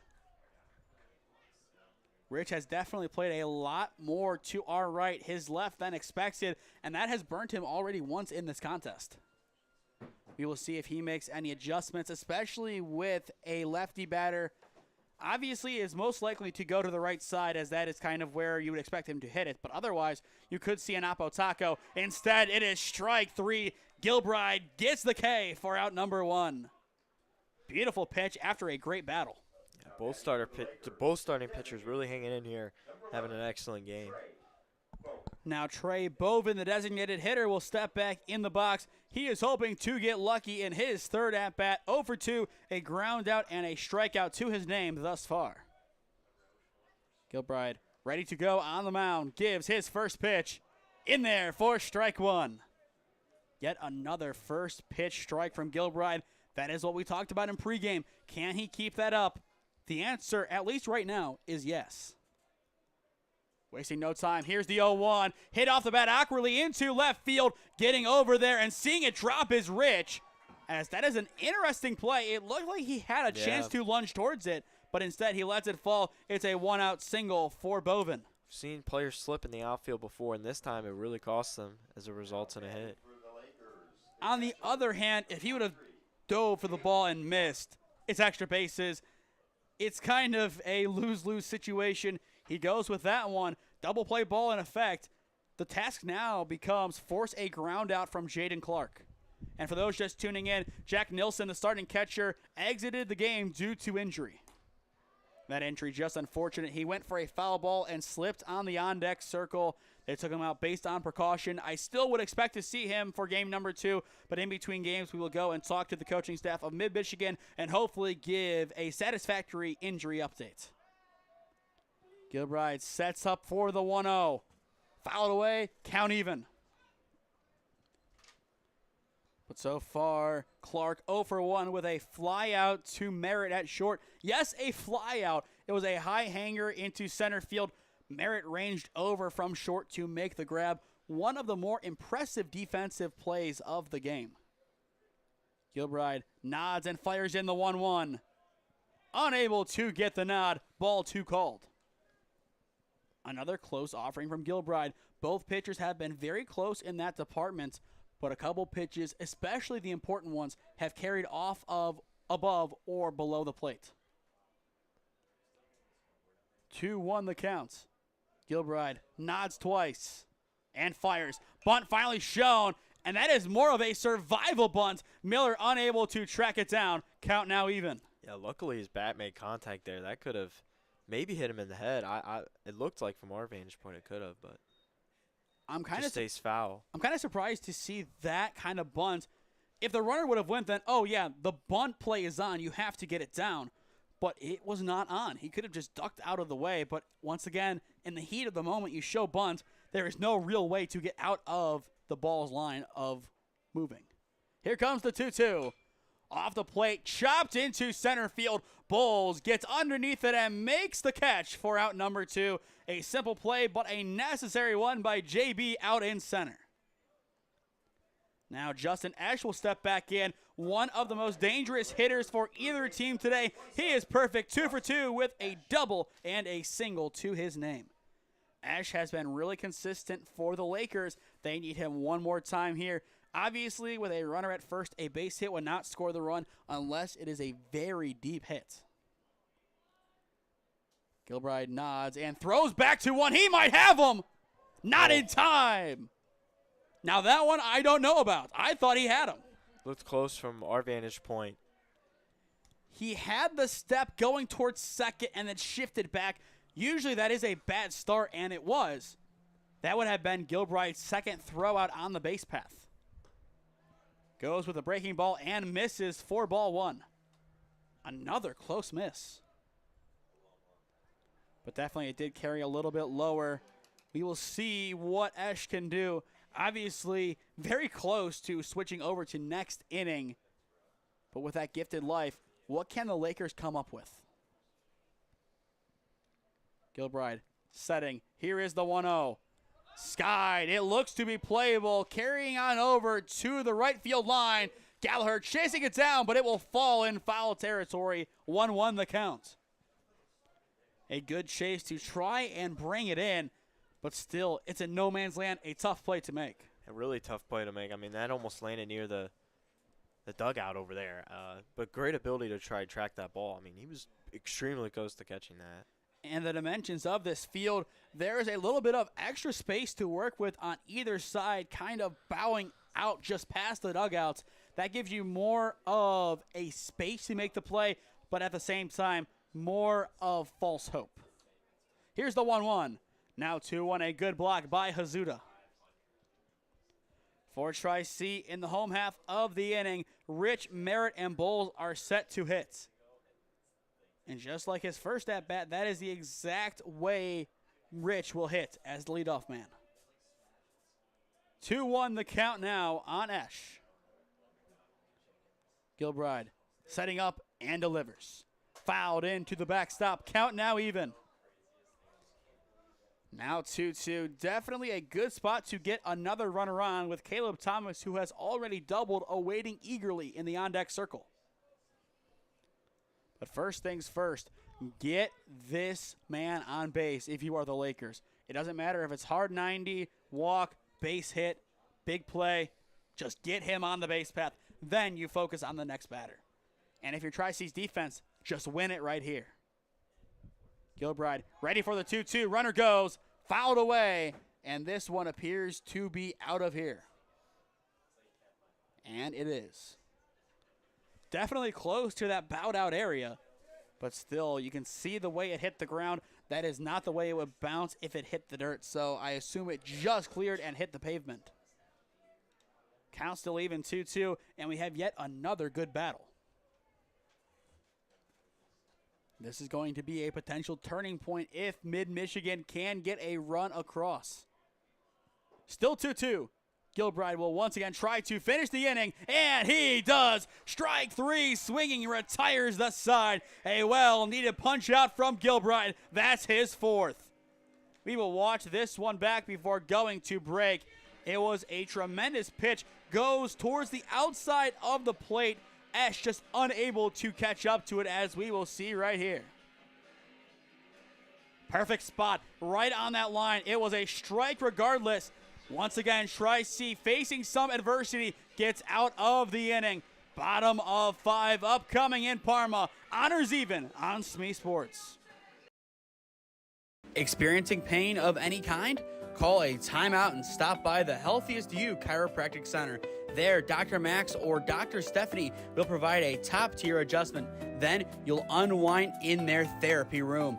Visit their website at www.thychiro.com or call 440-238-3338 and book an appointment today. The Healthiest You Chiropractic Center, keeping Strongsville pain-free since 2013. Looking to get in shape and join a great community? Look no further than CrossFit Strongsville. We offer classes taught by our amazing staff of coaches. If going solo is more your speed, stop in for our open gym hours. Visit our website at CrossFitStrongsville.com to learn more and view our schedule. Visit our new location at 12608 Alameda Drive in Strongsville. Strongsville CrossFit, you're worth it. You deserve to be healthier and happier. 9-1 and 2 up in the bottom of the 5th inning for Tric-C. 2-2 your score. This has been a very good game so far. We will look to have a pitch tally for Kowalski in the coming moments once game changer updates. But Gabe, you gave a very good question during the break. How long can Kowalski go? Any guesses? I mean, he's pitched really well so far, so I would imagine the Lakers are going to try and extend him for as long as they can, but at some point that arm's going to wear out. I mean, 1 to 2 innings, but it'd be tough to say. But so far, he's pitched really, really well. He is gearing up as of right now for pitch number 64. And that is a ball, 1-1 the count. We've seen a lot of pitchers who can go long distances, like Dom Marchetta for Holy Name, 119 in the win against McNicholas in 6 innings. I think he can break 100 if he stays close. 20 pitch innings, get him through the 7th or potentially the 8th, and then from there, you game script it. If he can still go, I think you use him as long as you can. And the big difference right now is just the battery change. The catcher, Clark, has really adjusted well after allowing the passed ball. Take that away. It's 2-0 Mid-Michigan. And an interesting move for the 1-2, but Rich is having none of it. Sends it right back up the middle for a base hit. Kowalski plays around and finds out. Interesting decision right there. I'm trying to think the best equivalent. Is it Cueto who has the shimmy? Somewhat Johnny Cueto. I believe you mentioned him earlier Johnny on in the Cueto, broadcast. yeah. We mentioned that 2013 wildcard series between the Reds and the Pirates, but I did not expect to hear Johnny Cueto's name mentioned twice in the same broadcast in the year of our Lord 2025. But yet here we are. The leadoff man is aboard for the Triceratops, and Merritt is now on to hit for Tric-C. 1 for 2 on the day with a base hit and a strikeout to his name. This will be a good spot for Tric-C to get another run on the board and retake the lead, because on the scoreboard, the only difference is the hit department, and Mid-Michigan is up by 2. Runner goes. It's a low pitch. The throw down 2-2 is not in time. Rich is in safely at second, and the Triceratops have their go-ahead run in scoring position. Ball 1, and on top of it, you also now put Rich in a good spot to make something happen on the base path. I like that aggression from Tric-C. They have tried a few things throughout this game, but they finally get something that can help them on the base path outside of a pass ball. 1-0 the count on Merritt, a prime opportunity. Rich goes again. Can he be 2 for 2? Yes, he can! Adam Rich, tremendous speed, and he goes corner to corner in 2 pitches. We will watch it back on the replay. It definitely was close. But man, oh man, Adam Rich playing with the devil. Well, watch it. The lunge kind of throws him off. He had to lunge. I don't know. I mean, we'll say they got the call right, I guess. Now 2-1 as Kowalski responds with a beautiful breaking ball. Merritt up in the count, 2-1. Rich taking matters into his own hands. I mean, if this is how they take the lead again, all credit belongs to Adam Rich, unless this is a home run. Here's the 2-1, now 2-2. And if you are Tric-C, you have been aggressive so far on the base path. You have to become aggressive in the box. For sure. Especially with how well Kowalski's been pitching. Anything that you can do to sort of throw him off would be extremely beneficial. If you score 2 runs this inning, I think his day ends because of that. But we will see. Here comes the 2-2. Everybody in, and it is now a full count, 3-2. An interesting move to have everybody crash at once. I like the move from a defensive standpoint, but at the same time, it could create some problems. You leave a lot of open space out there in the outfield for that, so. Infield in minus Thomas for Mid-Michigan. Full count on Merritt. The setup is outside. Here's the payoff. It goes outside, and Merritt will hit it foul to opposite field. I like that lunge. It's kind of a push swing, but it gets the job done. It's contact, and he hangs in there for one more pitch. This pitch can completely change the ball game. 3-2 the count on Merritt. Here's the payoff, and it is ball 4 just off of the plate. Good patience by Cohen Merritt in the box. And now, if you are Mid-Michigan, this is the absolute worst possible person that you could see step into the box. It is Jackson Bowles. But before we see JB cut for the 3rd time today, the infield will be called in for a mound visit, and this could be the end of Kowalski's afternoon. If so, 4 innings in the books, 2 runs allowed, potentially earned, but they did come on an error, so I would assume then they would be unearned. But at the same time, I think you keep him in at least for Bowles. If he gets the job done, great. If the run scores, then the call can be made. What do you think? Might be a bit premature just to take him out with only runners on the corners, but I mean, looks like he might stay in. But I mean, if they want to, if Mid-Michigan wants to have a chance to stay in this game, he's gonna have to keep up the play he had in previous innings. Really looked good, and they're gonna keep him in. I like that. I think the smart decision there. I think it's tough though, because then you face the best batter in this Tric-C order of Jackson Bowles. Already 9 home runs this year. If he gets his 10th, this game flips on its head. It becomes 5-2, and if yesterday says anything, 5-2 is a big lead. Especially in a game like this, you have to be careful. One pitch gets away from Kowalski, and JB will be taking his victory lap around the base path. But first, a fake throw to 1. The throw to 3 is not in time. I absolutely love that move, though, from Mid-Michigan. They had the runner Rich fooled at third, and also you fake the throw to 1. Everybody stays honest, and now that they've seen them try and execute it, Tric is going to be a little bit more patient on the base path, I would assume. Or if not, they could get picked off. Bull still awaiting his first offering. Kowalski sets and fires. Runner goes. Popped up, and it will go out of play. Very surprised to see a swing on the first pitch, given the runner took off.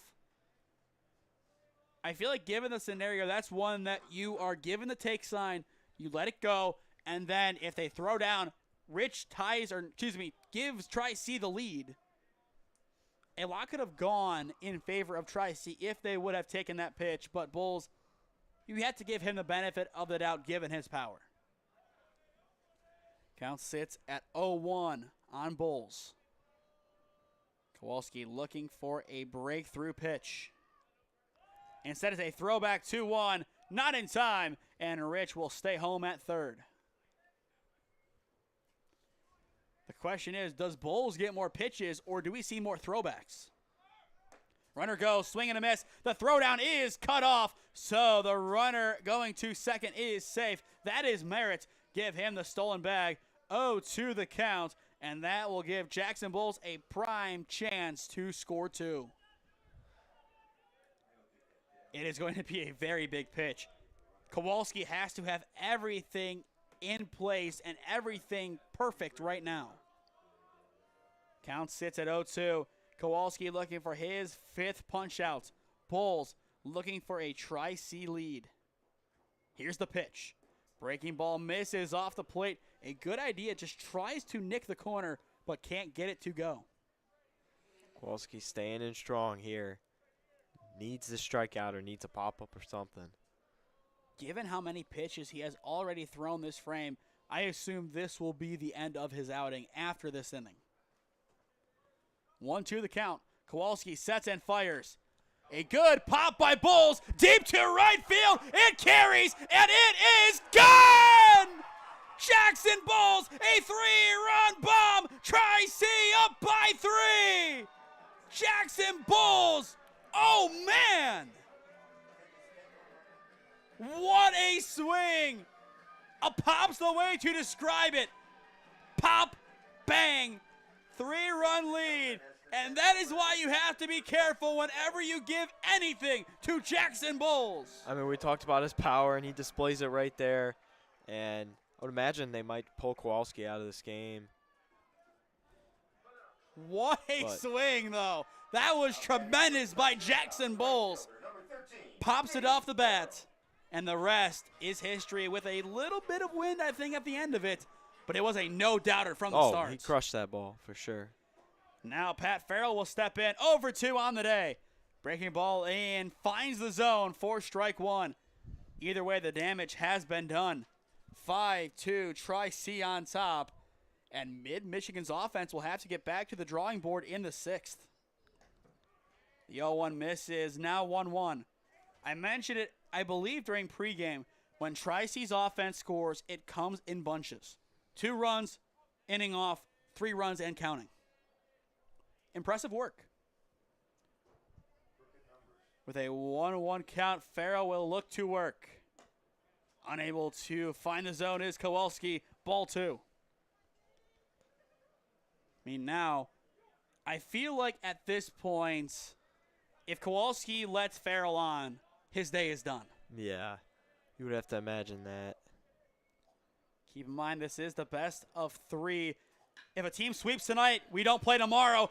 Diddy Farrell plays it into left center. It is down for at least a single. He is trying for 2, and he is in. Pat Farrell, a gem to left center. And yes, we called him by his nickname. He has earned that one. Able to hit the gap there, and he makes the run for 2. Able to get in there.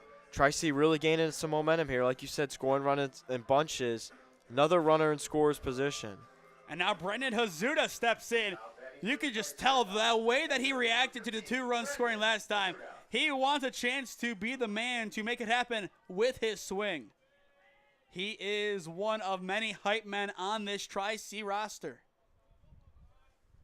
A big opportunity to further blow the game open. Farrell, a massive lead over at second base. Surprised he didn't go. Swing and a miss from Hazuda. 0-1 the count. And especially with a catcher that isn't your starting catcher in the game, I feel like you chance it. You have the runs. Why not put him in scoring position, or not, excuse me, further along in scoring position at third? Here comes the 0-1. Now 0-2, a no-doubter from Kowalski. For the visitors in the top of the sixth, Thomas, Stimac, and Schultz are set to hit. But that appears to be a long way away. Kowalski can get the Lakers a third of the way there with a strike here. Kowalski checks. Farrell retreats. Here's the 0-2. Up and out. Ball one. But I like that move from Schultz over at second. It's a quick run, very similar to the one that we saw from Merritt earlier on in this contest. Kowalski still a strike away from out number one. Farrell, another good lead. A bigger secondary. Hazuda fouls it away. And that is really what set his last at-bat apart from his prior one, which was a foul-out, or a fly-out, excuse me. A lot more foul contact. That really helped him work in the count.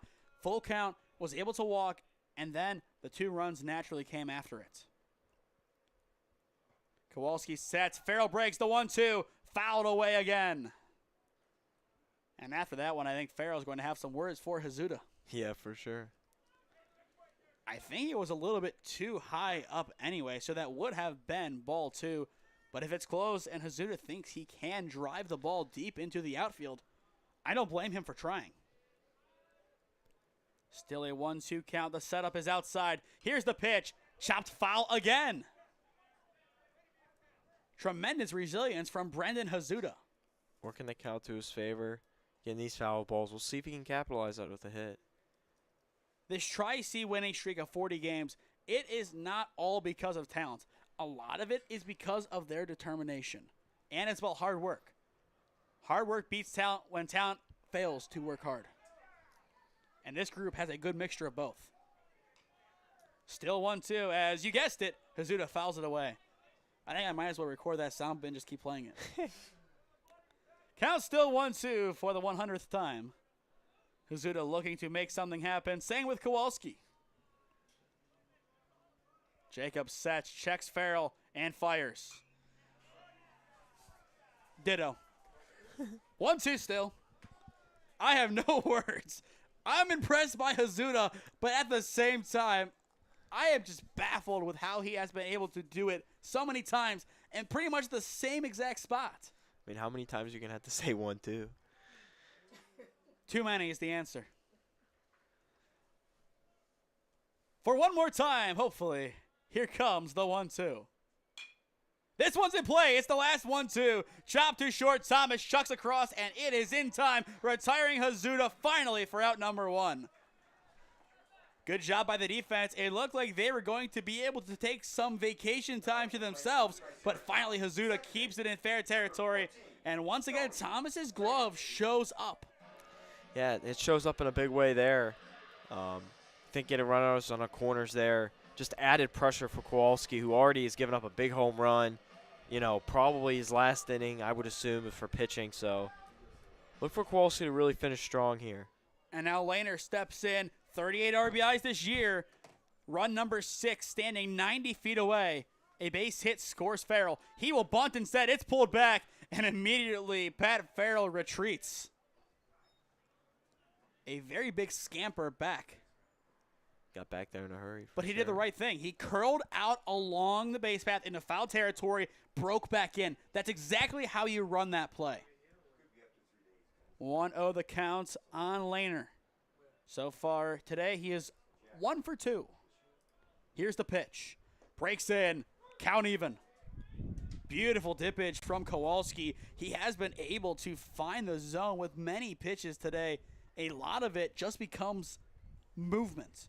Not necessarily a good offering at first, but the movement puts it exactly where he wants it, and for the most part, he has controlled the zone in that fashion. The 1-1 will miss just low. A close miss, but definitely a miss. Count 2-1. Once again, for those just joining us, we will be on again at 7 p.m. or a good time after this game concludes for Game 2 of our doubleheader today and potentially the final game of this series.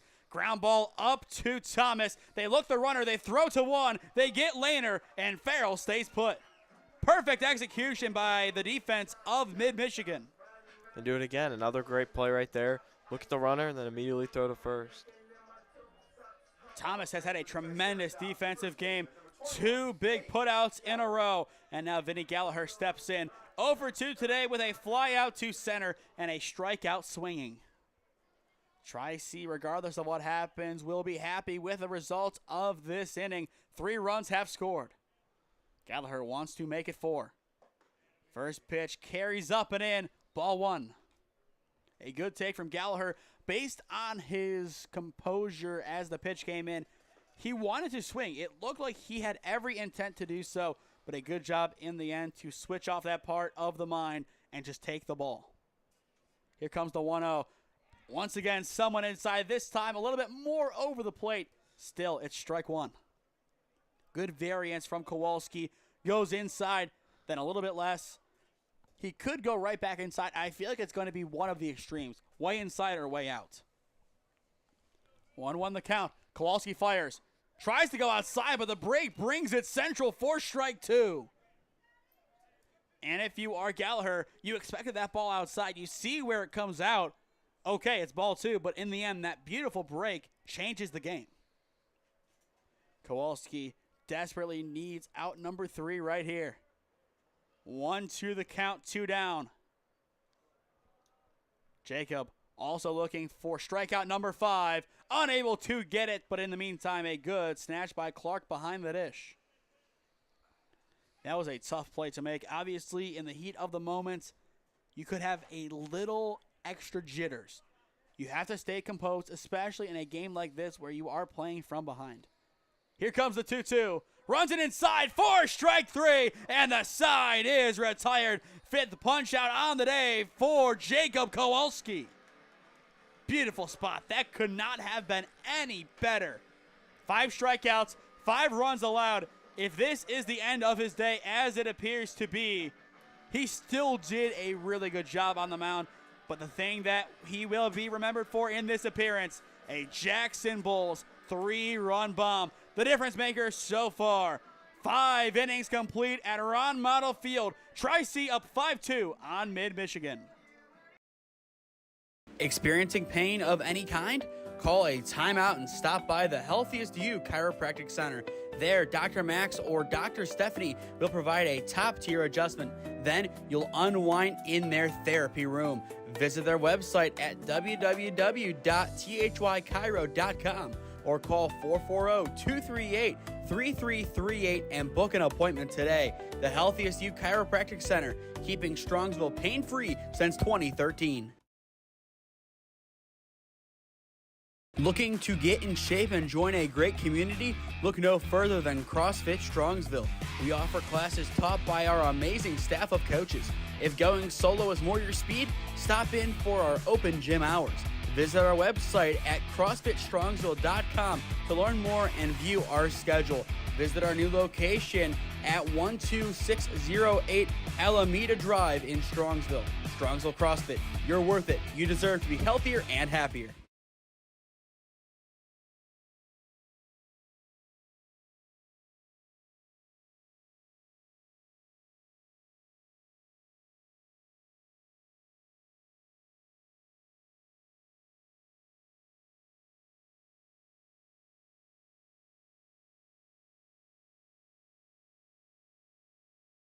Tric-C found their difference maker.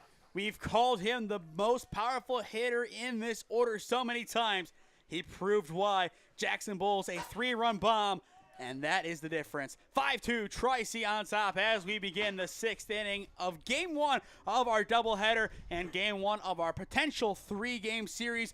Once again, best of 3. If Tric-C or Mid-Michigan sweeps today, we do not play tomorrow. However, if we split today, we will be back here at 12 p.m., which means I'll be here probably around 9:30 to set up. But otherwise, 12 p.m. first pitch, around 11:45 p.m. or a.m., we will have the pregame show. But that is barring a sweep. If we sweep, we're just at Bosco at 5. Otherwise, it's a doubleheader around 10 minutes apart, but still, you have to set up and tear down twice. Ground ball right side, and it will split first and second. A leadoff single for Caleb Thomas. He is now 2 for 3 on the day. A good bit of hitting, just pushing it between first and second. He found the gap, and he hit it perfectly. And now it is Nicholas Stimac, the first baseman, stepping in. He was hit by a pitch his first time up. Then he bunted, which resulted in a run scoring his last time up. He has shown the bunt before. I would expect it again here. The Lakers are just going to try and chip away at Tric-C's lead. Gilbride ready to go. Fires in the first pitch to Stimac. No swing, but it is in there. 0-1 the count. I'm very surprised to have not seen a bunt attempted there by Stimac. Obviously, he knows that is what Tric-C is expecting, but given the small ball nature of this team, that is what you really would expect. Count now even as Gilbride misses downstairs. Looking at Tric-C's bullpen, no throwing action, but a couple of arms warming up in other fashions. As for the visitors of Mid-Michigan, it looks like they will have an arm getting ready to go in a few moments. The 1-1 chopped foul towards their dugout. After Stimac, it goes to Schultz, then Orr. 6, 7, and 8 guaranteed, but it looks like we will have 9, barring a double play. 1-2 the count with no outs. Gilbride once again checking the runner, trying to keep him honest. So far through 5 innings, a combined 14 hits. Runner fakes, fouled into the backstop, so it would not have mattered.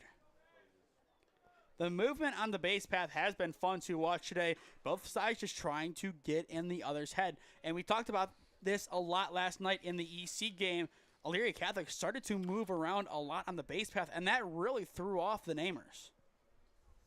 Gilbride sets for the 1-2. But first a throwback to 1, not in time.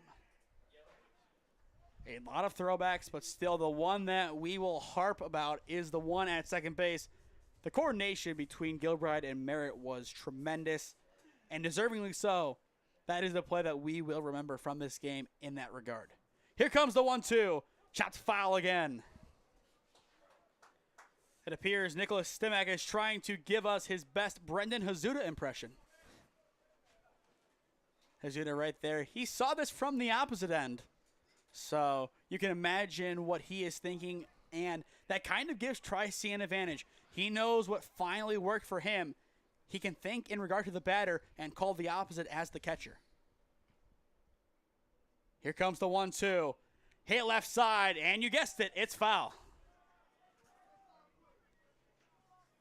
Just another good hit ball, but just not in fair territory. You can just kind of feel a breakthrough from Mid-Michigan is on the horizon, but they just need another one to fall. Usually when one falls, the rest follow, but in a game like this, you need 2 or 3 before you can really say that. Here comes the 1-2. Cranked up the gut into center field, still carrying on back. Bowles able to easily get underneath it for out number 1. Could have been that big breakthrough right there, but able to track the ball in the sun and get that out. And knowing the positioning of Jackson Bowles, he can track a baseball in center like nobody else can. He knows how to play. He knows how to position himself given the batter. That makes him one of the best minds on this team, both offensively and defensively. The more you understand the game, the better you can play, despite how talented you might think you are. You have to have a high baseball IQ. Otherwise, it's all talent. A beautiful scoop by Gallagher. Speaking of talent, and the throw to 2 is in time. The side is retired on a classic 3-6 double play. Sense the sarcasm, but it doesn't matter. Vinny Gallagher, a web gem at first, and the throw in plenty of time to 2. Vinny Gallagher, welcome to the ballgame. What a play. After striking out to end last inning, he came out with a vengeance. and made a big double play. We will have a new arm on the mound for Mid-Michigan. It is James Kenny, the sophomore, coming on to pitch when we return. This is the Division II Region 12 NJCAA baseball playoffs on the SmeeSports YouTube channel. Experiencing pain of any kind? Call a timeout and stop by the Healthiest You Chiropractic Center. There, Dr. Max or Dr. Stephanie will provide a top-tier adjustment. Then you'll unwind in their therapy room. Visit their website at www.thychiro.com or call 440-238-3338 and book an appointment today. The Healthiest You Chiropractic Center, keeping Strongsville pain-free since 2013. Looking to get in shape and join a great community? Look no further than CrossFit Strongsville. We offer classes taught by our amazing staff of coaches. If going solo is more your speed, stop in for our open gym hours. Visit our website at CrossFitStrongsville.com to learn more and view our schedule. Visit our new location at 12608 Alameda Drive in Strongsville. Strongsville CrossFit, you're worth it. You deserve to be healthier and happier.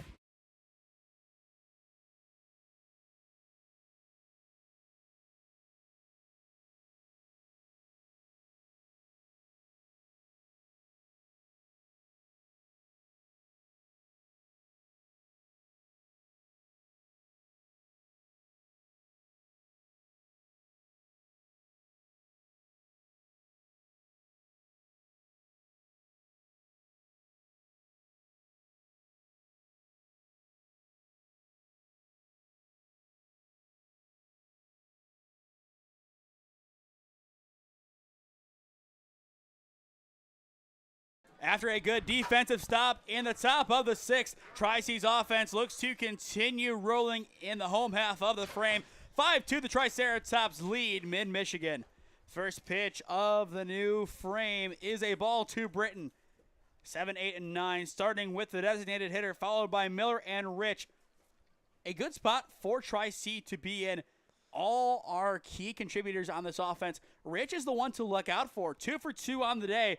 But his stolen bags in his second plate appearance, or the ones that followed it, you really should say, made all of the difference. He went station to station, and then Jackson Bowles said he didn't need to do all of that as he sent the ball well over the right field fence.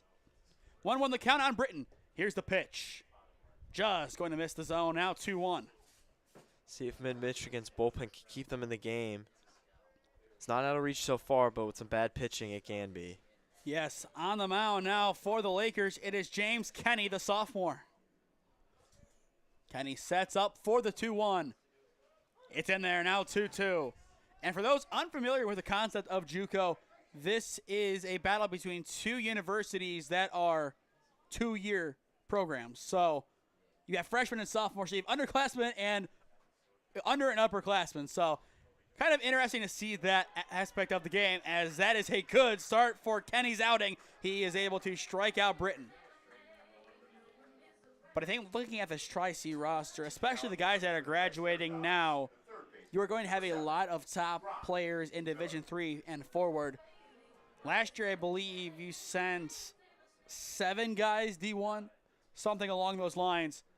In 2 years, once this current freshman class is done, a good majority of them will probably go D2 or better. I mean, you look at the talent on this team. Miller, Rich, Merritt, Bowles, Farrell, everybody that plays has a lot of talent. And even the guys who get some game time. There is so much talent on this one team. It's very impressive. 1-0 the count on Miller. Here's the pitch. Count now 1-1. We mentioned it during pregame, Gabe. Both teams trying to make amends for playoff losses last year. Tric-C 9-7 and 14-5 against Grand Rapids. As for Mid-Michigan, 8-0 and 9-3 to Kellogg. Obviously, Tric-C has the lead, but Mid-Michigan still trying to harness that loss to use it for good. Beautiful breaking ball in. Strike 1 on Miller. But once again, the matchups go as this. Lansing and Hawking in the 1-8. 3-6 is Henry Ford and Macomb. 4-5 Grand Rapids and Kellogg. And this is the 2-7 between Tric-C and Mid-Michigan. We will look to have a score update from the other games in the coming moments. 3-1 the count on Miller. Here comes the pitch. Off the plate is a 5-pitch walk for Miller.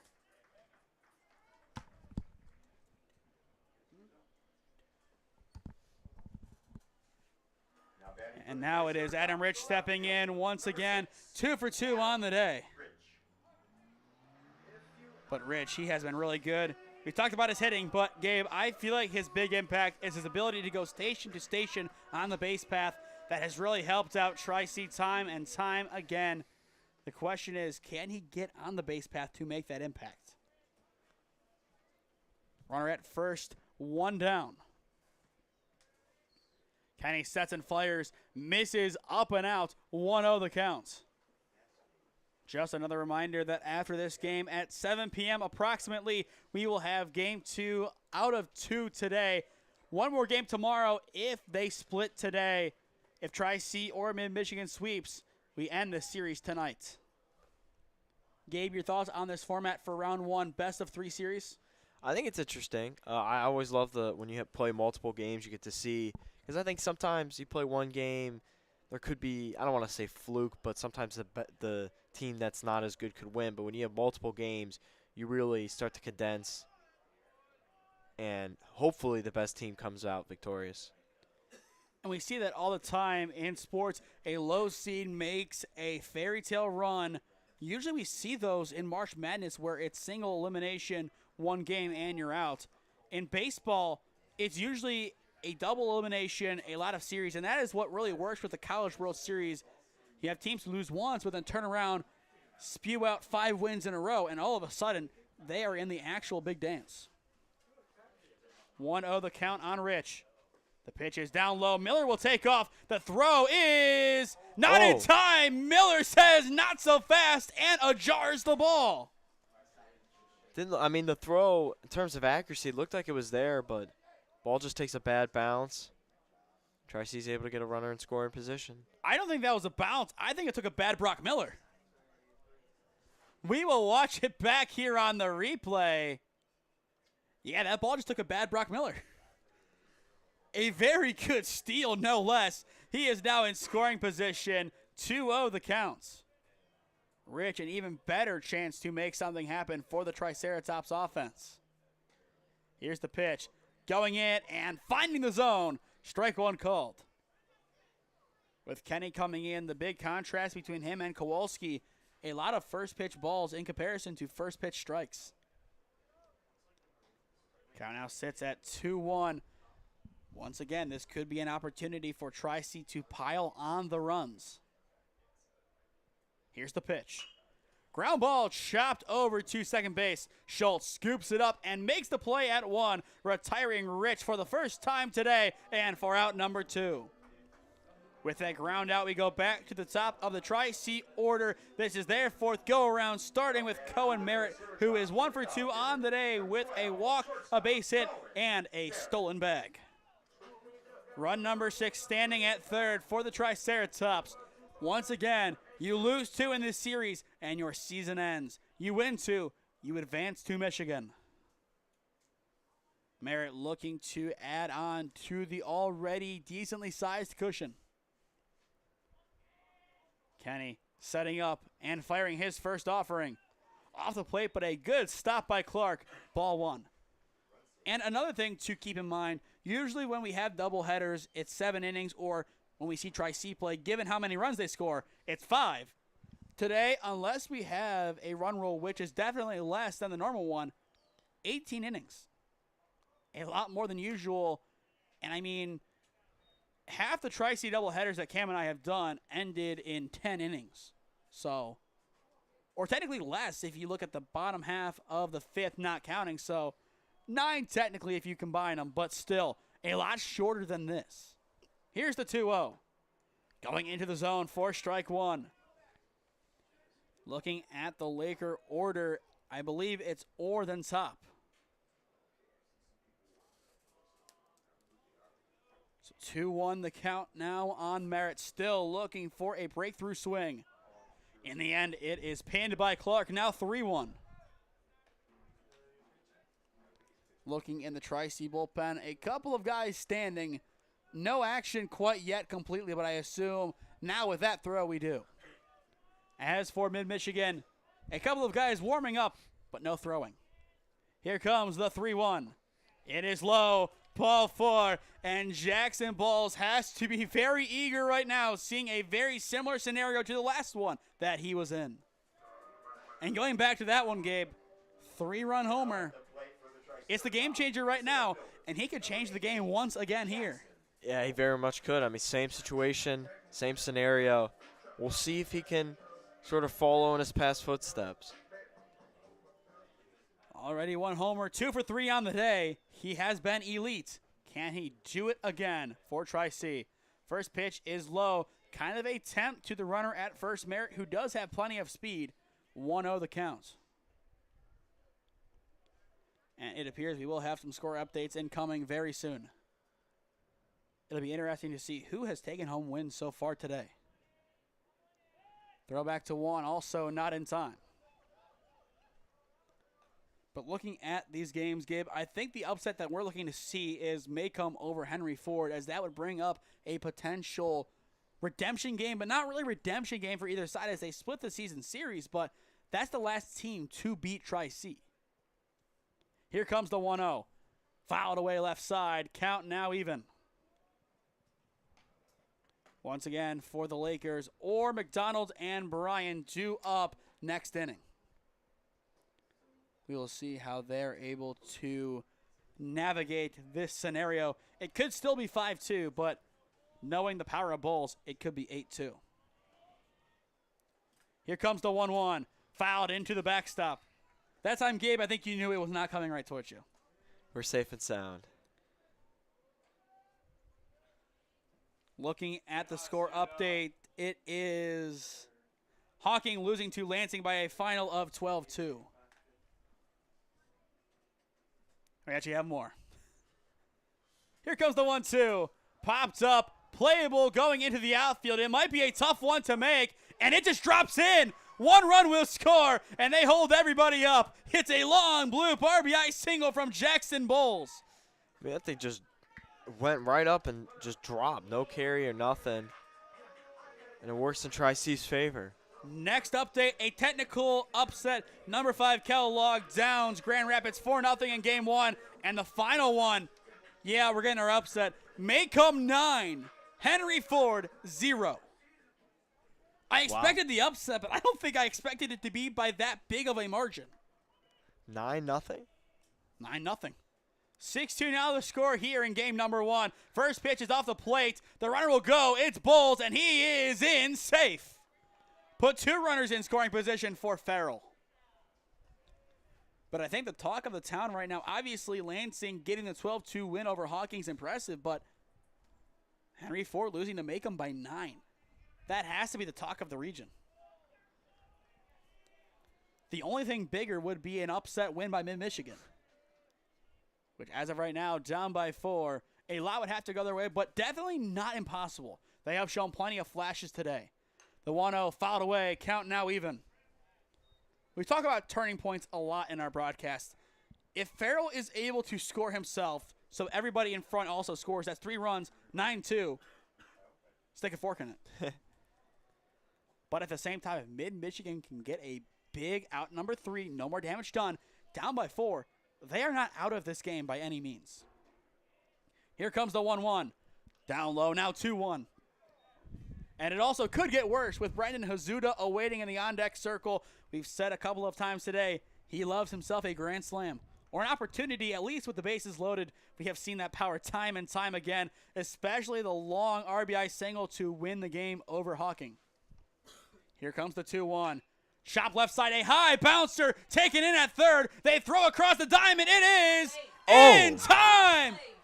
They say it's in time to retire the side. I don't know about that one, but either way, what a chuck from Esch. That one was close. I don't know. Great throw nonetheless, like you said, but I'm not buying that one. You see it on your screen, a good ranging play. Now that angle, I think, tells a different story. That looks a lot more in favor of Mid-Michigan than the initial look, but still, it's close.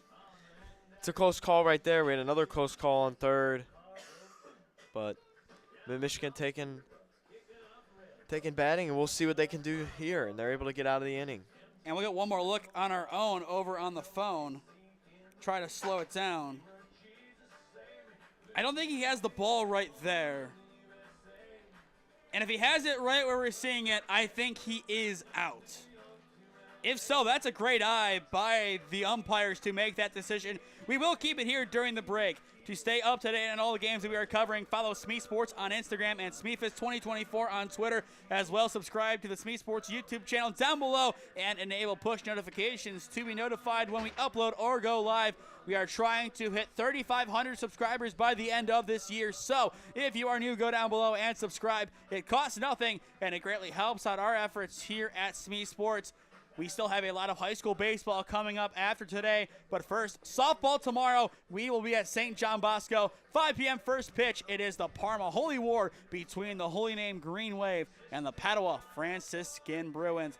As well, if you want to help us out in a monetary fashion, if you own a business, come sponsor our broadcast in the Cleveland and or Stark County area. Contact me at those avenues on your screen, and I would love to work on a deal with you to promote the best of your business and your brand. Thank you to the Healthy View Chiropractic Center and CrossFit Strongsville for being our broadcast sponsors today, along with our player of the game sponsors. Cairo is game 1, and CrossFit Strongsville is for game number 2.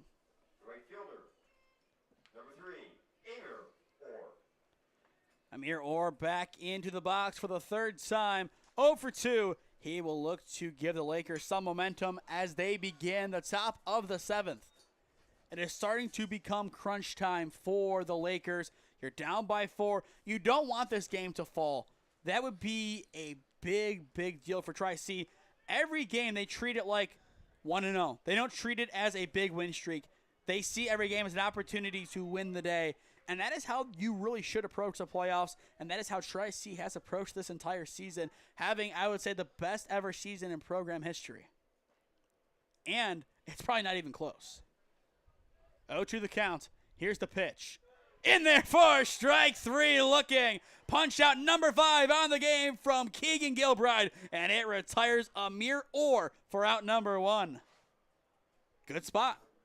Gilbride definitely deep in his bag for that one. Great pitch right there, and Gilbride's still in the game. A lot of pitches for him. We'll see how long he goes for. I think it's until his arm falls off at this point. You want to try and keep everybody in the game. Just try and keep it going. You have the momentum. Why not waste it? Or why waste it? I believe with that pitch, his game changer is slightly behind. That should be number 87. So this will be number 88 for Keegan Gilbride. Here comes the 0-1. And it is fouled away. Now 0-2. Under 95, he comes back in. I think that should be the parting line. 96 or above, he's done. Now, next inning, I think you elevate that to 102. If he can stay under 120 for the rest of this ball game, you keep him in. I think 120 is the max you see him throw. Ball 1 called there. A close call, but McDonald, a good eye. Yeah, I think under 120 is probably a good spot. Listen, he's carried the momentum. He's been great for Tric-C, but still that fatigue, particularly in the late innings, is something you got to be cognizant about. Here's the 1-2. Ground ball left side of the infield, picked up by Merritt, and the throw 2-1 is in time. A laser from Cohen. What a beautiful throw. He has been tremendous, and for the third time today, he is able to retire McDonald. He's 1 for 4. The only times he hasn't reached, simply, it's Cohen Merritt's fault. Yeah, we've seen a lot of good infield throws to first, and there's another example of that.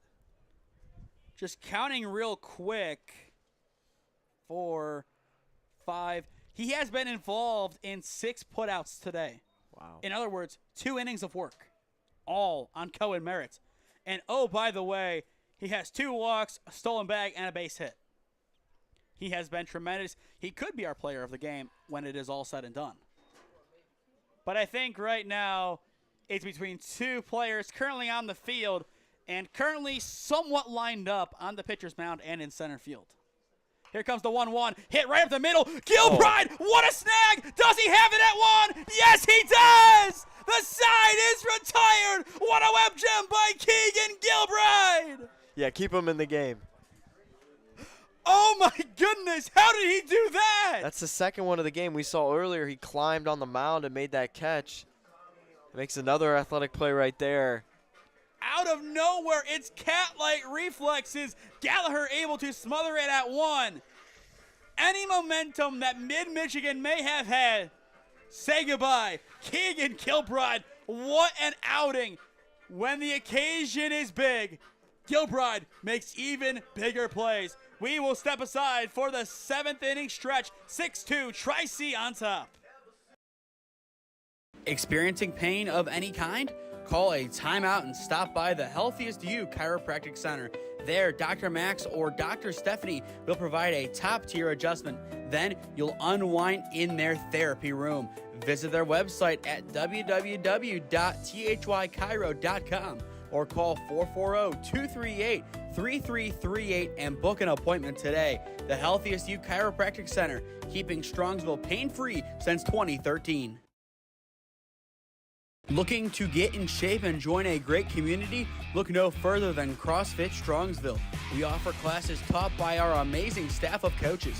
If going solo is more your speed, stop in for our open gym hours. Visit our website at CrossFitStrongsville.com to learn more and view our schedule. Visit our new location at 12608 Alameda Drive in Strongsville. Strongsville CrossFit, you're worth it. You deserve to be healthier and happier.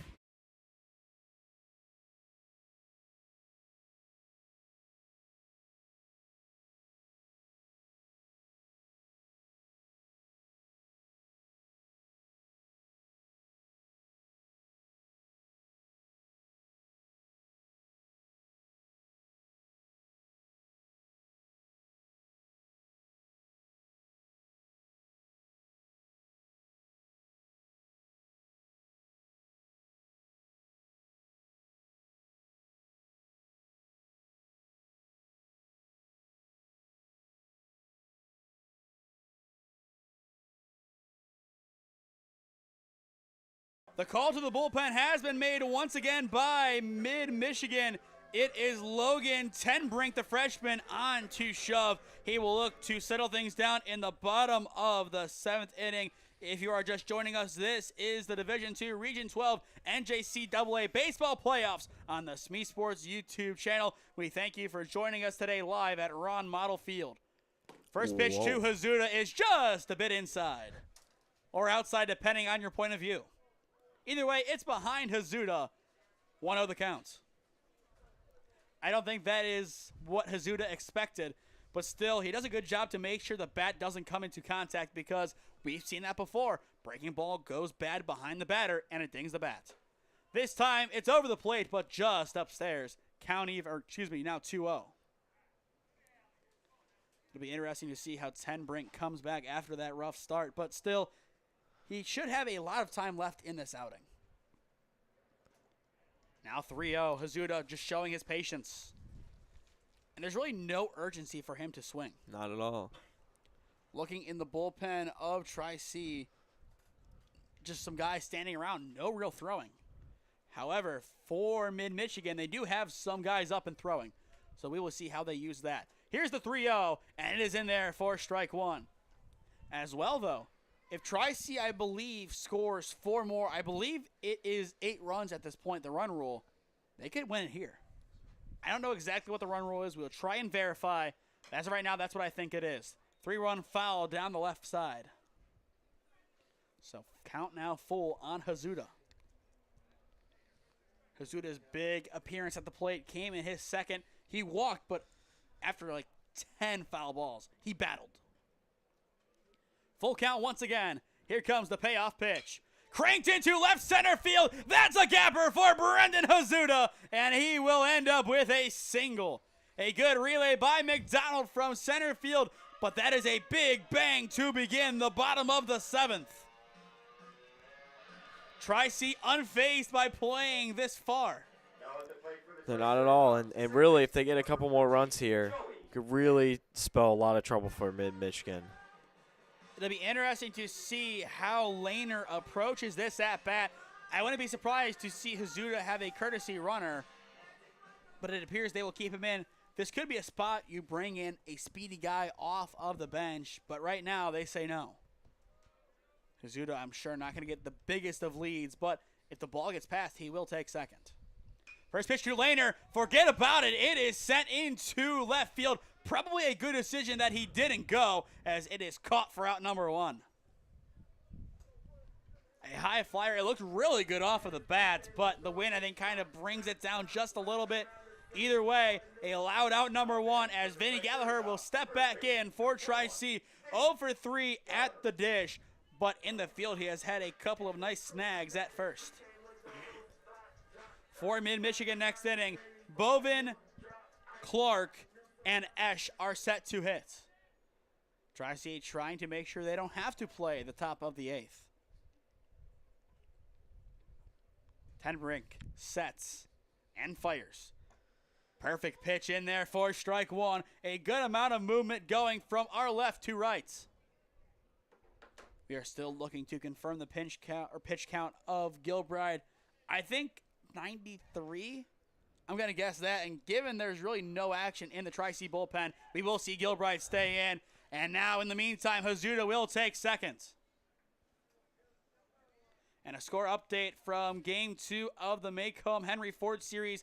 Macomb up 6-3, and that will now put a runner on for, I believe, Macomb themselves. So I think they are the away team for both games. So we will see how that game plays out. The Monarchs on their way to a potential rematch with Tric-C. And that would be an interesting series, as that would be for at least 43 and 44. Here's the 1-1. Chopped foul. But Tric-C, as things stand, they will have won for the 41st time in a row. Incredible. We talk about runs in baseball. The big one is the Indians of 2017. Yeah. 22 games, won in a row. Jay Bruce, we all remember that play. Yep. But this is just something different. 1-5 to 41-5. This is what we wanted to see from Tric-C. This is a historic campaign, a lot of firsts, and some of the best baseball in Northeast Ohio. Here comes the 1-2. Ground ball up the middle. It pings off of Tenbrink. He will throw 2-1, and it is in time. I am impressed with his composure as he is able to get the out at 1 for out number 2. Looks like he's a little shaken up, maybe. I think anybody would be in that scenario, just a hard comebacker. I'm impressed that he knocked it down and was able to make the play at 1. We've seen both pitchers from both teams make great plays during this game. And now it will be Bryson Britton stepping in. A walk, a groundout, and a strikeout to his name thus far.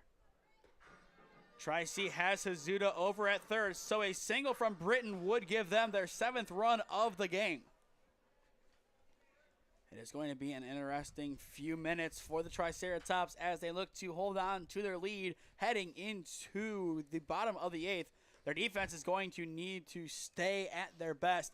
Gilbride, if he can be on top of his game for a few more outs, 6 to be specific, Tric-C will definitely appreciate that, and so will the next starting pitcher, which it definitely could be Gallagher. But I wouldn't be surprised to see them go with Mitch Harder, given how he pitched in Game 2 the last time we saw Tric-C. Which, in that game, for those who didn't watch, 4 innings, perfect baseball. He faced 2 more batters than the minimum overall. He was tremendous in that game. Definitely a good win over Bryant and Stratton, and I would be shocked not to see Mitch at all today. Then after him, I think maybe Gallagher, and then Mason Wolf. It then leaves the door open for a couple different guys to start tomorrow. Here's the 1-1. Ground ball right side on a chop, but foul. That is the interesting thing. If you are Mid-Michigan, how many more pitchers do you give to this cause? I can't think it's many more. Maybe 1 more, maybe 2 possibly, but right now trying to fight out of this inning. Tenbrink is their 3rd pitcher of the day after Kenny and Kowalski. You can't get past 5. Yeah. Absolutely not. You don't have the depth for that. Same with Tric-C. If they can keep it to Gilbride and maybe 1 more, that's where they want to live. Here's the 1-2. Hard hit ground ball right side, but foul. But I think we are going to see some decisions made. But at the same time, Gilbride's day could be done if this becomes an elongated inning. For two different reasons as well. One, run rule, and two, time not pitching. Yeah. If this inning goes another 10 minutes and this is not a run rule, I think his day's done. But we will see. If you are Mid-Michigan, you want it to be done here. And it might be a pop-up into left field. A tough one to trace, but finally Brian catches up and makes the grab, retiring the side. After a leadoff single from Hazuda, no other damage is done by Tric-C's offense. 7 down, 2 to go in game 1. It is the Triceratops hanging on to a 6-2 lead. Experiencing pain of any kind? Call a timeout and stop by the Healthiest You Chiropractic Center. There, Dr. Max or Dr. Stephanie will provide a top-tier adjustment. Then you'll unwind in their therapy room. Visit their website at www.thychiro.com or call 440-238-3338 and book an appointment today. The Healthiest You Chiropractic Center, keeping Strongsville pain-free since 2013. Looking to get in shape and join a great community? Look no further than CrossFit Strongsville. We offer classes taught by our amazing staff of coaches. If going solo is more your speed, stop in for our open gym hours. Visit our website at CrossFitStrongsville.com to learn more and view our schedule. Visit our new location at 12608 Alameda Drive in Strongsville. Strongsville CrossFit, you're worth it. You deserve to be healthier and happier.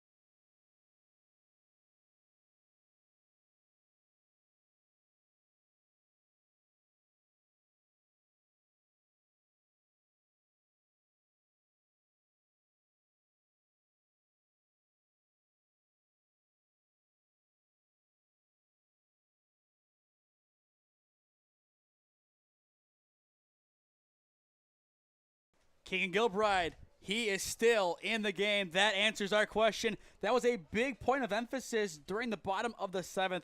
Do we see Keegan come back out on the mound? And right now, it looks like he is being tasked with closing out this game. No real action in the Tric bullpen. It looks like maybe one arm up now. The pitch count is what we're going to have to look at right now. If he is able to keep his pitch count below maybe 105, I think we see him come out to try and finish. 2 strikes in a row helps his cause. Bovin down 0-2.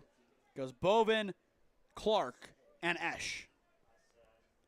Once game changer flips, we will have a pitch count for Gilbride, but as of right now, it is still stuck in the bottom of the 7th. Here comes the 0-2. Just a bit too low. Ball 1.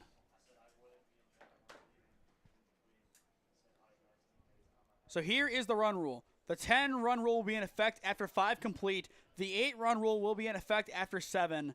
The championship game is 9 innings regardless. So if Tric can lead by 7, so 3 more runs, the game ends. Thank you, Cam, for giving us that information. We will be talking to you again during the pregame show and during the rest of our day here after this game concludes. Here comes a 2-2 from Gilbride. Breaking ball, chopped right side two-laner. A simple scoop and throw 2-1 is in time to retire Bovin for out number 1. I've said it all day. It's a simple play, but a necessary one. And you look at the error column, only 1 from Tric. They have 2 more hits, but they have done so much more with their power in comparison to Mid-Michigan. And I think entering today, we all kind of had the idea that whoever wins game 1 will win game 2. I don't know. Mid-Michigan has shown a lot of fight. I think a lot of it comes down to who is their next pitcher, and can he pitch equal or better to Kowalski? If it's less, I think you can kind of see the writing on the wall. Yeah. Gilbride getting ready for the 0-1 pitch. Cranked into right center field. Bowles still tracing it back, and he will snag it in the alley for out number 2. Another good ranging snag by Bowles. He has been able to do that very well today. Now batting for Mid-Michigan. And now it is Esch stepping in. With 2 up, 2 down, Gilbride in a very good spot to continue his day. But we will see if he does, or if the call to the bullpen is finally made for a save. I believe looking at the stats on Tric-C's website, they only have 1 save this year. And with 2 outs, Esch will have a base hit. That is something that was really intriguing to me. Only 1 save out of 46 games. And I'll try to identify who that was real quick. Number 2, Caleb Thomas. At first glance, I don't see where I put it.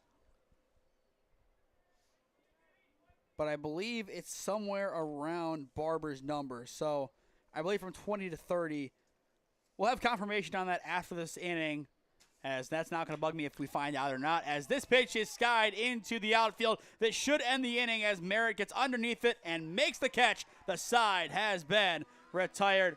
Gabe, another good defensive inning from Tric-C. They do let a hit up, but the defense makes up for it. They have really impressed today. Yeah, they're putting together a great game. They kept Mid-Michigan kept it close through the first couple innings, largely because of pitching. But now when Kowalski gave up that home run, it's really been all Tric-C from then on, and expect Tric-C to continue this throughout the rest of the game. Finally found the save. It is Mason Wolf, number 40, who has the lone save of the year. He could be coming on next inning. We still don't have a pitch count for Gilbride as Game Changer is down. Either way, we will take a look at Tric-C's offense. They could end it right here. 6-2, Mid-Michigan trailing. Tric-C, your score on SmeeSports. Experiencing pain of any kind? Call a timeout and stop by the Healthiest You Chiropractic Center. There, Dr. Max or Dr. Stephanie will provide a top-tier adjustment. Then you'll unwind in their therapy room. Visit their website at www.thychiro.com or call 440-238-3338 and book an appointment today. The Healthiest You Chiropractic Center, keeping Strongsville pain-free since 2013. Looking to get in shape and join a great community?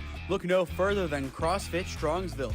We offer classes taught by our amazing staff of coaches. If going solo is more your speed, stop in for our open gym hours.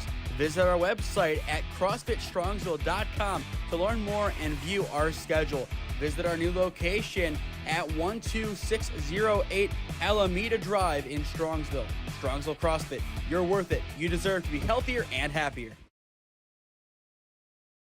Ty Gregory now on to pitch for Mid-Michigan, but we do have a big score update from Gates Mills. Holy Name up 2-1 on Gilmore Academy. Gilmore, a top 50 team in the state, trailing to the Namers. If they pull out that win, wow. Just wow. We will see them again on the channel come Saturday for a doubleheader against North Olmsted and against Normandy. 12-3 are your starting times for those games. 1-1 the count on Miller as it is 8-9-1 due up in the bottom of the 8th. Looking at Tric-C's bullpen one more time, it looks like the action has pretty much subsided. So I think Gilbride's the man.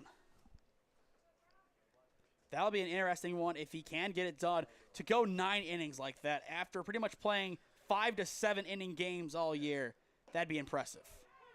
Strike 2 called on the corner against Miller. Count now even.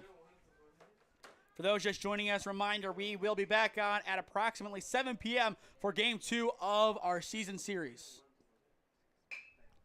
Ground ball up the middle, and it is through. A leadoff base knock from Brock Miller. And that will help the Tric-C cause. Looking at this Tric-C order, though, they need 3 to win it here.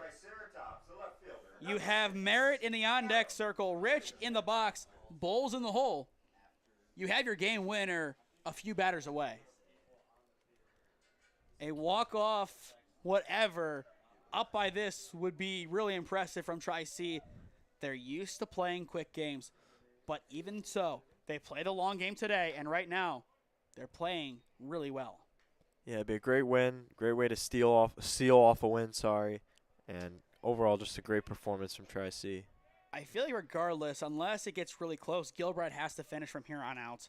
You really cannot waste a pitcher now, given that you've gotten this far with keeping Gilbride in. Bunt popped up in the infield, and it will be caught behind the dish by Clark for out number 1. A good idea, but when you pop up a bunt, that is kind of what you expect to happen. Now we go back to the top of the order with Cohen Merritt. If he can get on, that would be huge for Tric-C if they want to end the game right here. They definitely do, but is it realistic to get 3 runs this inning? I mean, we'll see. We've seen crazier stuff happen. They've done it so far this year in very similar situations, but this is a new beast. This is the playoffs. Ground ball up the middle. This could be 2, 6, 4, 3. The inning's over. What a response by Mid-Michigan. They get the classic double play to retire the side. We will watch that one back. Picture perfect. And now it is question time. Does Keegan Gilbride finish this game? Still trying to get eyes on Keegan. And I don't think we will. I see number 20. That is Zach Barber.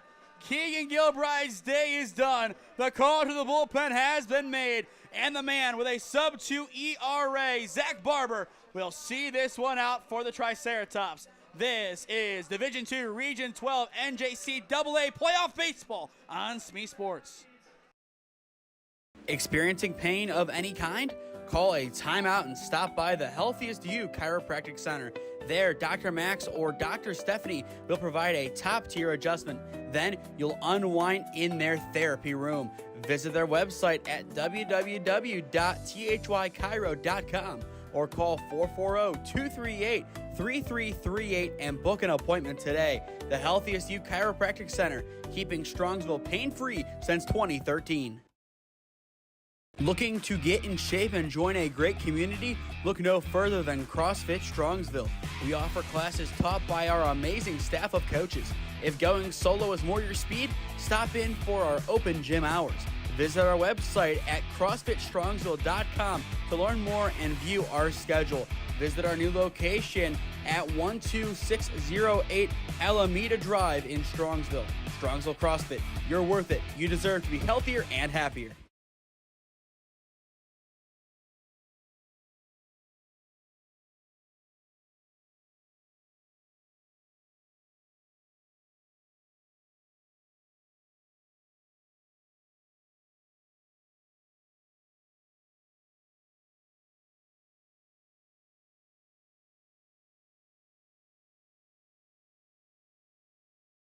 Tric-C 3 outs away from winning Game 1 of their first round playoff series against Mid-Michigan. It is the battle of the 2 seed and the 7 seed on SmeeSports. Zach Barber, the sophomore, now on to throw for the Triceratops, a 1.96 ERA through 11 appearances, 18.1 innings pitched, 14 hits, 7 runs, 4 earned, 10 walks, and a 1-1 record.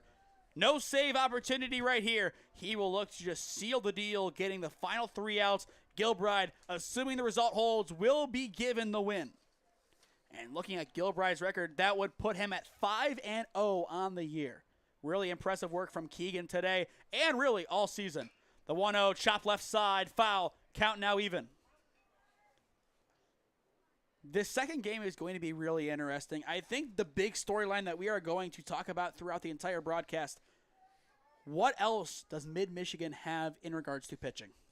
We'll have to see, especially when it comes to their bullpen as well. Can they sort of have a cohesiveness between their starting pitcher and their bullpen in terms of performance, and can they put together a complete game in terms of hitting?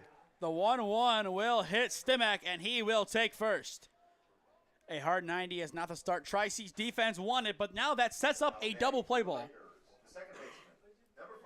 And depending on when this game ends, we could have a start time at around 7:15 for game number 2. We will communicate that. Basically what we're going to do, this game's done. We'll do our player of the game presentation, so stay tuned after our final sponsor run. Then we'll shut down this broadcast, wait a couple minutes, put up game link 2. It'll be idle as we get lineups and stuff like that. And then eventually, once we are given an official start time from either the umpire or either head coach, we will then announce that. And around 15 minutes before that time, maybe 10, we will be back on with the SmeeSports pregame show. That will be the chain of events unless something crazy happens, which, let's be real, it is spring ball in Ohio. Something is bound to happen. We will see what that thing is, though. 0-1 the counts on the 8-hitter Schultz. Here's the pitch. Ground ball up the middle. This could be trouble. Merritt gets it. He gets it to 4. Now to 1. Woo! It's 6-4-3. And now Tric-C can sound the final countdown. What a throw. Wow, they switch it up. So instead of Merritt, it is Lehner at short. At second base, it is Tyson. And still Gallagher over at first. A massive 6-4-3 double play. Gabe, what did we say moments ago? The double play ball could be in effect. Called it, and a beautiful throw right there to first. And we saw the vision, and now it's strike one on Amir Orr, the right fielder. 0-for-3 in this game. One final reminder, once this game is over, stay tuned after our final commercial break as we will announce the Healthy CU Chiropractic Center player of the game. Here comes the 0-1. Missing low, 1-1. But Tric-C looking to win for the 41st time in a row. This would bring them up to 42-5. That would be 11 wins more than last year. Here's the 1-1. Up the gut. It's a 2-out single for Amir Orr. Shot it right back where it came from. And the Lakers have some life at the death. they're not quitting yet. And this will be the 5th go-around. If McDonald is able to get on, believe it or not, Mid-Michigan would get just a bit further than Tric-C in their order. Obviously, you don't have the bottom of the inning, which would account for 2, 3, and 4. But still, the fact that it is this close in the number of plate appearances is really surprising. But either way, McDonald, the last line of offense for the Lakers. First pitch is in the dirt, 1-0. We usually see Tric-C make a lot of changes heading into Game 2 of a doubleheader. What changes do we really see, though? Because you have to kind of keep the same core. I think the main change, though, is your battery and maybe Rich out for figure A. That's what I would assume would happen. Here's the 1-0 off the plate now, 1-1. But I think you have Mitch on the mound, Britton doing the catching. Vinny could stay at first, and he could realistically be a bullpen option. Or you make him the DH and bring Grinstead in. I feel like that could be a likely scenario. You keep the middle the same. You keep Miller the same. In left, figure A. In center, Bowles. In right, Farrell. And I think that is how Tric-C will line up in game number 2. But then again, we could see a surprise. Tyson, a good play. Could he get some run in? Maybe he comes in halfway through the game or plays the first half of the game. We'll see what Tric-C wants to do. It is going to be an interesting call, as if they think they can win game 2 and just end it here, they will. Given their momentum, they definitely have the upper hand. 3-1 the count on McDonald. Bryant eagerly awaiting in the on-deck circle. The tying run is in the hole, though, for the Lakers. That is Trey Bovin, the designated hitter. 3-1 the count. Here comes the pitch. And it is just off the plate. 4-4. McDonald able to reach. Once again, the game is extended. That game is not over yet, even though it's top of the 9th. And the score is 6-2. This game is not over yet. Mid-Michigan maybe gaining some momentum here with 2 guys on base. Bryant so far, the bunt that moved McDonald to second back in the first. A single, a strikeout, and a hard ground out to Gilbride rounds out his day at the plate. But game 2, it is going to be a very interesting chess match. That's the best way to describe it based on the way that the bullpens have worked. Only 2 pitchers today for Tric-C, but you have 4 for the Lakers. But once again, I think we have our nailed-on starter for Tric-C being Mitch Harder. In that case, Gallagher, if needed, would pitch game 3. Here comes the 1-0 once Barber is ready. Fouled away, now 1-1. But credit to Mid-Michigan. They are trying to get these reps, taking quality at-bats, trying to work this game a little bit longer. They just want to wear down Tric-C just enough to the point where they can make an impact play and take their first lead of the series. 1-1 the count. Here's the pitch. Swing and a miss. Mid-Michigan down to their final strike in game 1. Zach Barber looking for the final blow. 1 ball, 2 strikes, the count on the left fielder, Brian. Can the bullpen seal the deal for Tric-C? Here comes the pitch, just off the plate, count now even. A good take by Brian. Obviously, it's a pressure situation. You could overthink it a little bit. If he can be in the right headspace, he could definitely make this a full count, even if he has to foul off an attempt or two. Here comes the 2-2, and now it's full. Full count. And this could load up the bases with the tying run standing in being Bovin. And looking at Bovin, no home runs yet this year, but this will be the time for him to change it. For Tric-C, no action currently in their bullpen. Actually, upon a second look, there is. A big payoff pitch. Runners go. Fouled away. A good survival swing from Brian. All of this with 2 outs, by the way. You have the 6-4-3, which really ruins their momentum after a leadoff walk. For them to turn around, get the base hit, get the walk, and work this count. Truly impressive, but it only means so much if this is going to be the final pitch of game 1. Barber taking his time, and so is Brian. It's a big pitch upcoming. 3 balls, 2 strikes. This could do it for Tric-C. Barber set. The payoff as runners go. It is low. The bases are loaded, and the tying run is at the plate for Mid-Michigan. Time has been called, and we might see the ball to the call to the bullpen. And I think we should. Bases loaded, tying run up. Not an ideal spot for Tric-C. Barber's day will be done, and you have to go to a third arm. Yeah, third arm. I mean, had a great run for the first 8 innings, and they bring in another pitcher and see if they take him out here. You would think they would, but now they're not. Keeping him in. The way that it looked initially they were going to, if 2 runs score here, you make the call. But who do you bring in then? You have to kind of save your 1-2 punch for next game, plus a 1-2 for the next day. We saw Mid-Michigan give a talk to Kowalski, and then as soon as they give him a talk and let him stay on, they hit a home run. So it is Mason Wolf warming up in the bullpen. So I would assume then next game it would be Mitch and Banks would be your 1-2 if that happens. First pitch of this at-bat is low, 1-0. After Bovin, it will go to Clark. And Clark, what a day he's had coming in at a moment's notice. He does have 2 dingers this year. Barber setting up. Here comes the 1-0. Off the plate now 2-0. If this is a walk, this does it. An intriguing moment in time for both sides. Tric-C looking for out number 3. Mid-Michigan looking to extend the game a little bit longer. Barber coming set. Here's the 2-0. On the edge of the zone. Strike 1 called. Looking down below us, a good contingent of fans from both sides here today at Ron Mottl Field. You love to see that. Count now 2-1. Barber sets and fires. Down low, 3-1. This is going to be a massive pitch.